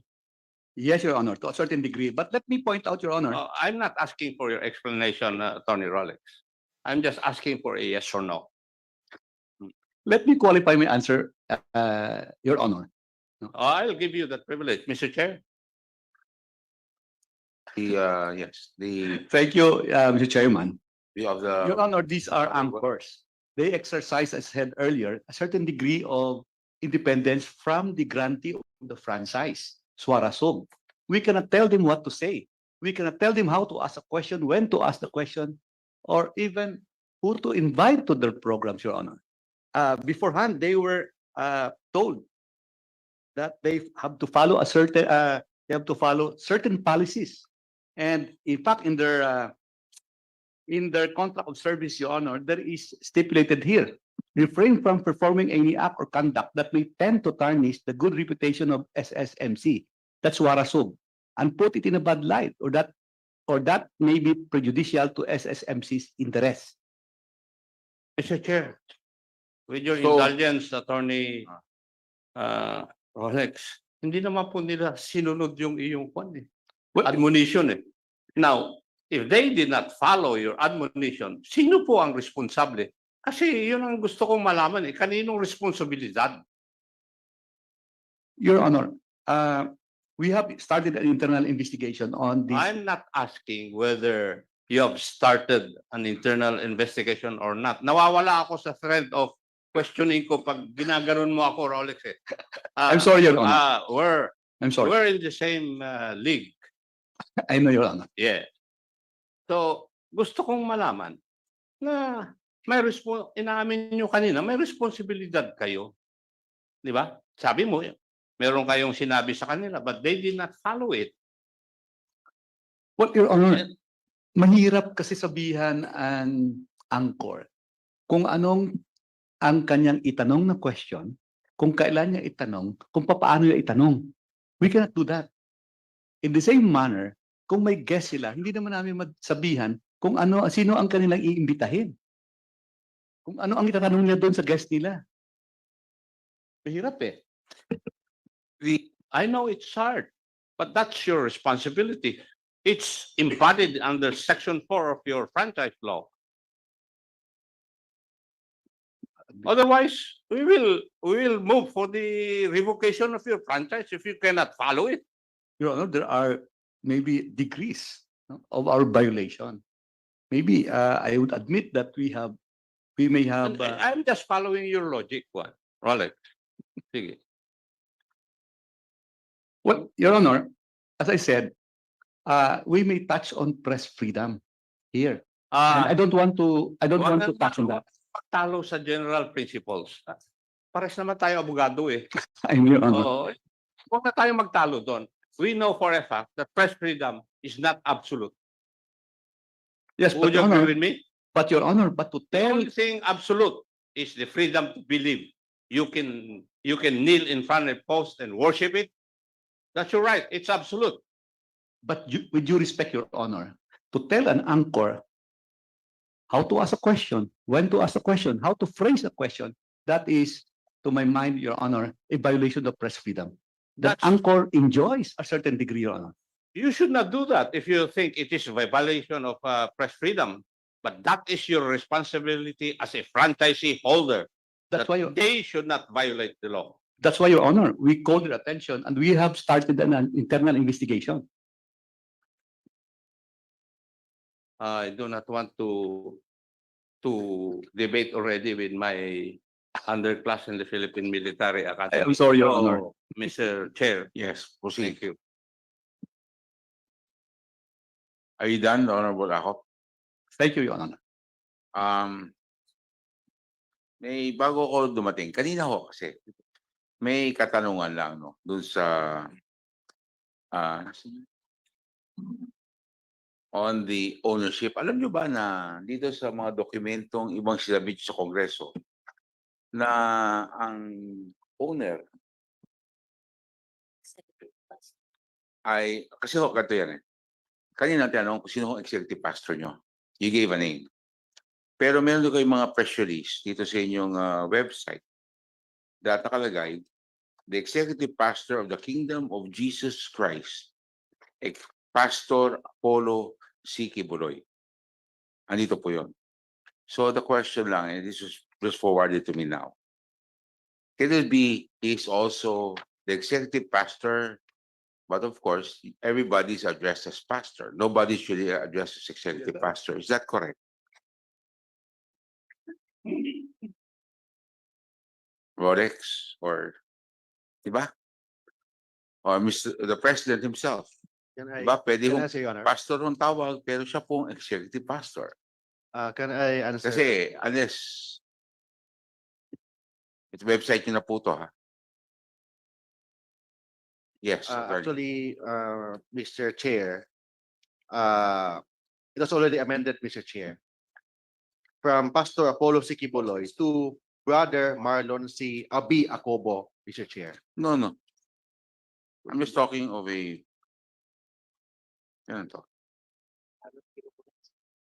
This is your website kasi. Website, Mr. Chair. May I know the date of that website? Ito po. Pwede niya tingnan to. May I know the name of the website, Mr. Chair? Jesus Christ, the name above, the kingdom of Jesus Christ, the name above every name. Maybe, Mr. Chair, it's not yet Kingdom updated. Christ. Maybe, Mr. Chair, it's not yet updated, Mr. Chair. Because as of 2022, Mr. Chair, December 19, 2022, Pastor Apollo C. Kibuloy transferred the executive pastor of the Kingdom of Jesus Christ to Brother Marlon B. Acobo, Mr. Chair. Okay, my question now, what's that? Paano yun? Sa dokumento yan? Yes, Mr. Chair. I have a document, Mr. Chair. Andyan ho yan. Pero dito sa GIS nyo, hindi pa. The GIS of the executive pastor of the Kingdom of Jesus Christ, the name above every name, the head, Mr. Chair, is already Marlon C. Acobo, Mr. Chair. So what happened to Pastor Kibuloy? He has to. Kasi ako lang ho, I mean, was he demoted? Paano set up po niyan? From executive pastor, naging pastor, I mean, was there a lowering of rank? Di ba? Kaya naman po natin tinatanong kasi ho, we're just tinatehi-tehi lang natin. No? Kasi may question ho mamaya. Paano po yun? I think, Your Honor, it was the decision of Pastor Apollo C. Kibuloy To transfer the leadership of the executive pastor to Marlon B. Acobo. Thank you very much. Thank you. The Honorable Franz Castro is recognized. Thank you.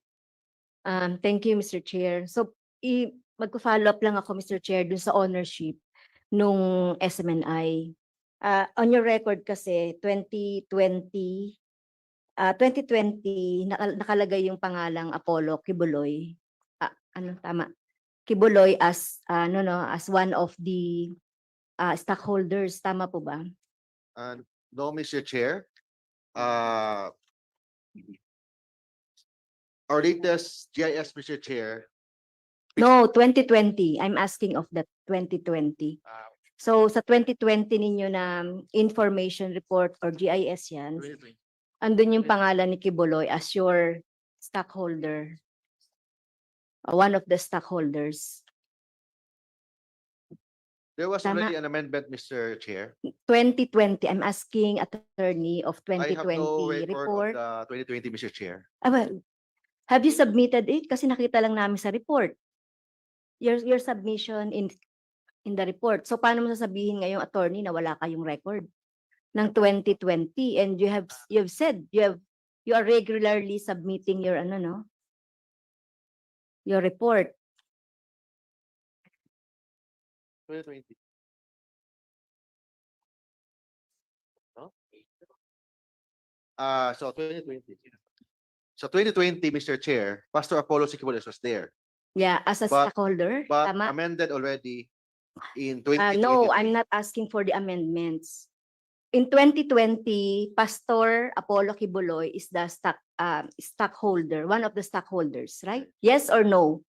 Yes, Mr. Chair. Okay, so, and then after 2021, after 2020, that is 2021, 2022, and then up to present, wala na siya doon. Tama? Yes, Mr. Chair. Okay. So, nakalagay na lang doon, Executive Pastor of the Kingdom of Jesus Christ. Tama? The name above every name incorporated, Mr. Chair. Yes, Mr. Chair. As a stockholder, ito yung Executive Pastor of the Kingdom, and you have named that to be Marlon Acobo, Yes, right? Mr. Chair. 53.46%.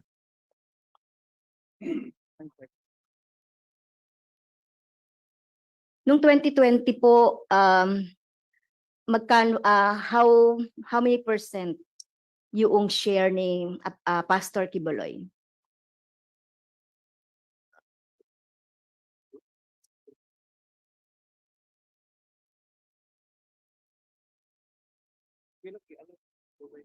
We will provide a copy, maybe, Mr. Chair, next meeting, Mr. Chair, because we have no record yet in our possession, Mr. Chair. 750 ang ownership amount.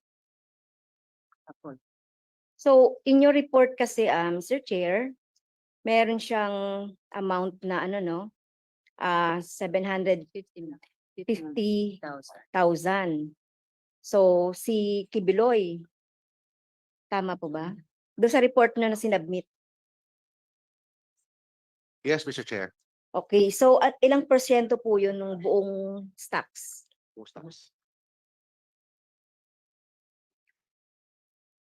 So our record is not, we are not in the possession of the record, Mr. Chair. Our record is only 2023 and 2022, Mr. Chair. Okay, so may I ask, So we cannot confirm that, Mr. Chair. so Mr. Chair, may I ask the record of 2020 to be submitted here, the list of stockholders Yes, and Mr. Chair. their shares? Yes, Mr. Chair. Okay, thank you, Mr. Chair. So, etong si Marlon Acobo, have 53.56, 53.46% share, tama po? So it's not Marlon Acobo, but the executive pastor of the Kingdom of Jesus Christ, the name above every name, INC. Well, And wait, The Mr. Chair. Sabi mo kanina, itong Marlon Acobo, you are referring it to executive pastor of the Kingdom of Jesus Christ. Niname mo na yon. So, nakakalito kasi Attorney Mark. Yung sinasabi mo kasi niname mo na sino itong executive pastor of the Kingdom of Jesus Christ, Marlon Acobo. Ang share niya po ay 53.46. But per GIS, the name, the owner of the 53.46 is the executive pastor of the Kingdom of Jesus Christ, the name above every name. Who is that? So it's Marlon Acobo, Mr. Chair. Yun ang pinagloloko mo kami, attorney, ha? Wag ganyan. Mapipikon na ako. Okay, so yun na nga yun. So, individual po itong tinatawag ninyong executive pastor. Individual po ito. Yes, Mr. Chair. Hindi siya organization. It is a sole corporation sole, Mr. Chair. Sole corporation, sabi mo kanina, individual. Sole corporation. Because it is registered under SEC. The executive pastor of the Kingdom of Jesus Christ is registered with the Securities and Exchange Commission. Is this a corporation of one? Yes, Mr. Chair. Who is that person? Marlon Acobo, Mr. Chair. Yun. Sole Okay. proprietor. Sole corporation. No, it's Corporation SEC. of one. Ha? Corporation sole. Corporation. Pero corporation of one. Isang tao lang. Kaya nga, sole proprietor. So it's not a sole proprietor. Sa ano siya? Corporation of Because one. corporation sole, it is registered under SEC. Sole proprietorship is registered under DTI. That's different. Okay. Sige. At pag sinabi po nating sole corporation, isa lang. One Corporation of one. Yes. Ah. There's only one stockholder, Mr. Chair. Okay, so yun. So how is he related to Pastor Kibuloy? He is Brother Marlon Acobo is the executive pastor of the Kingdom of Jesus Christ. As per what date? As of 2022, December, and Pastor Apollo Sikibuloy is the pastor of the Kingdom of Jesus Christ. Mr. Chair, maybe we can ask the submission of the That document. mga Yes, we will documents na submit yun. that. And we'll ask Thank you. also, Mr. Chair, can we invite Marlon Acobo here in our next meeting, Mr. Chair? Okay. Yes, Mr. Chair. Okay. Okay, thank you po. But he is in Dubai now, so we can we ask for maybe 2 weeks or 1 week Okay. from now. We take Yeah. note. Thank you. Okay. Sige. You said at present, Kibuloy is the honorary chairman of SMNI, right? Kasi Yes, sinabi mo kanina. yes, Mr. Chair. Okay. So as an honorary chairman, ano po yung role niya sa SMNI? It's just a symbolic, Mr. Chair. Okay. Symbolic chairman. So wala siyang So, control. no function, No control. no day-to-day decision of the corporation. Okay. And sinabi mo rin kanina, Mr. Chair, that Kibuloy is a black timer din. Yes, Mr. Chair. Yeah. In fact, I can present, Mr. Chair, right now a receipt that the Kingdom of Jesus Christ is a black timer of SMNI. So are you aware of the case that Pastor Kibuloy is in the ano? At in fact, he is considered as the FBI most wanted FBI for serious crimes. Are you aware? The SMNI? Are you aware po? Per news, yes, I'm aware, but I have no personal knowledge. Who has a personal knowledge? I am not the lawyer of Pastor Apollo Kibuloy with respect to that case. So hindi mo alam yung kaso. Yes, Mr. Chair. How about President Marlon Rosette? Do you know the case of Pastor Kibuloy? You can read it anywhere. You can read it in the news. Your Honor. Hindi yan yung sagot na tinatanong ko. Do you know the case of, wag ako yung tanungin mo, Yes, Mr. Marlon Rosette. Yes, Your Honor. Ang tanong ko, are you aware of this case ni ni Kibuloy? Yes, Your Honor. Okay. How about Attorney Rolex Silpic? Attorney Rolex. Hindi ko mabasa. Well, Your Honor, I read about it. Yes but, or no?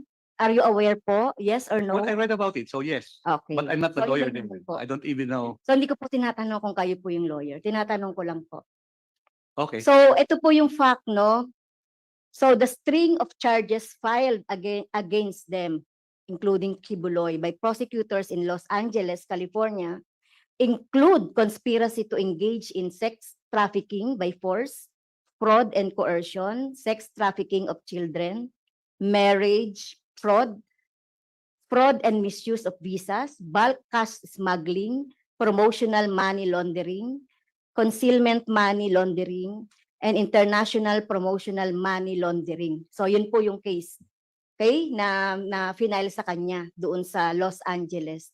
So with this, Mr. Chair, maybe in the next meeting, I would like to we would like to invite the DOJ and the DFA as regards dito sa case kasi alam natin ang SMNI dati sinasabi nila ang major stockholder nito ay o dati rin na stockholder ay si Kibuloy na may kinalaman din ito doon sa franchise or may kinalaman ito sa ownership, Mr. Chair.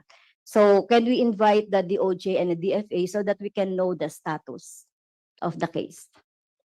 Okay. So we will invite Invite Pastor Kibuloy, Thank you. DOJ and DFA. Yes, we will do that. Thank you. Okay.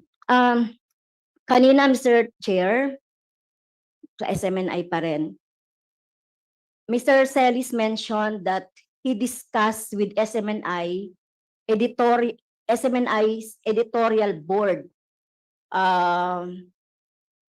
So, ang ibig sabihin, sa anuman pong pinapakita nila or nilalabas nila dun sa program nila, ay alam po ito ng editorial board. Kasi sinabi kanina ni Mr. Celis na kinoconsult niya daw yung editorial board. Tama po ba yon? Sino po ba yung editorial board dito, Mr. Chair? Wala po dito, Your Honor. Kasi yun ang sinabi kanina ni Mr. Celis. Celis mentioned that he discussed with SMNI editorial board yung sinabi niya kanina no na information. So that implies alam ng SMNI yung content ng program. Tama po ba? After po nung nangyari po. After. Okay. Ay, after na rin nangyari, sa kinonsult yung editorial board. Doon po namin nalaman. Kasi hindi nga po, Your Honor, makontrol. Kasi hindi namin masabihan kung anong itanong, anong sabihin, kasi nasa live na po sila. Hindi, ano yung sinasabi kanina ni Mr. Celis na nagko-consult siya? It is before the program or after po? Actually, Mr. Chair, the board knows. Well, attorney, sandali lang po. Kasi we can go back to the video. Whatever you say now, the video was very clear. And my understanding was, nakuha niya yung source, pumunta siya sa board, tapos bumalik siya sa programa.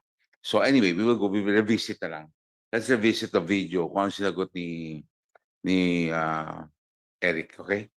Okay, I will just revisit kasi if we deny it now, it was said already and she's quoting something that was said earlier. So we'll just revisit the video and that will be the basis for whatever decision we come up with. Thank you. So, silinawin ko lang, Mr. Chair. So, wala kayong alam sa content ng programa nitong laban kasama ng bayan? Wala kayong alam? Noong time na yun, Mr. Chair, wala kaming alam po. Okay, thank you. Ay, no, sa ibang mga time. Kasi 3 years yan na nag-e-ere. As a rule kasi po, we know the general content of the program, but there is no specific content. Yes, you know the general content. Yes, yun lang po ang alam po namin. Okay. So wala po kayong editorial board dyan na makakaalam. Reviewin na lang natin. So ano po ba yung process ninyo? As a co-product, sabi mo kanina, Attorney Mark, etong programa na ito is a co-produced by the SMNI network itself. When I say co-produce, Mr. Chair, with respect to the advertisements, 50% will go to the SMNI through Suara Sub Media Corporation. Bye na, magpapaalam na ako. Alis pala ako. May lakad pala ako. Bye-bye na. Bye-bye.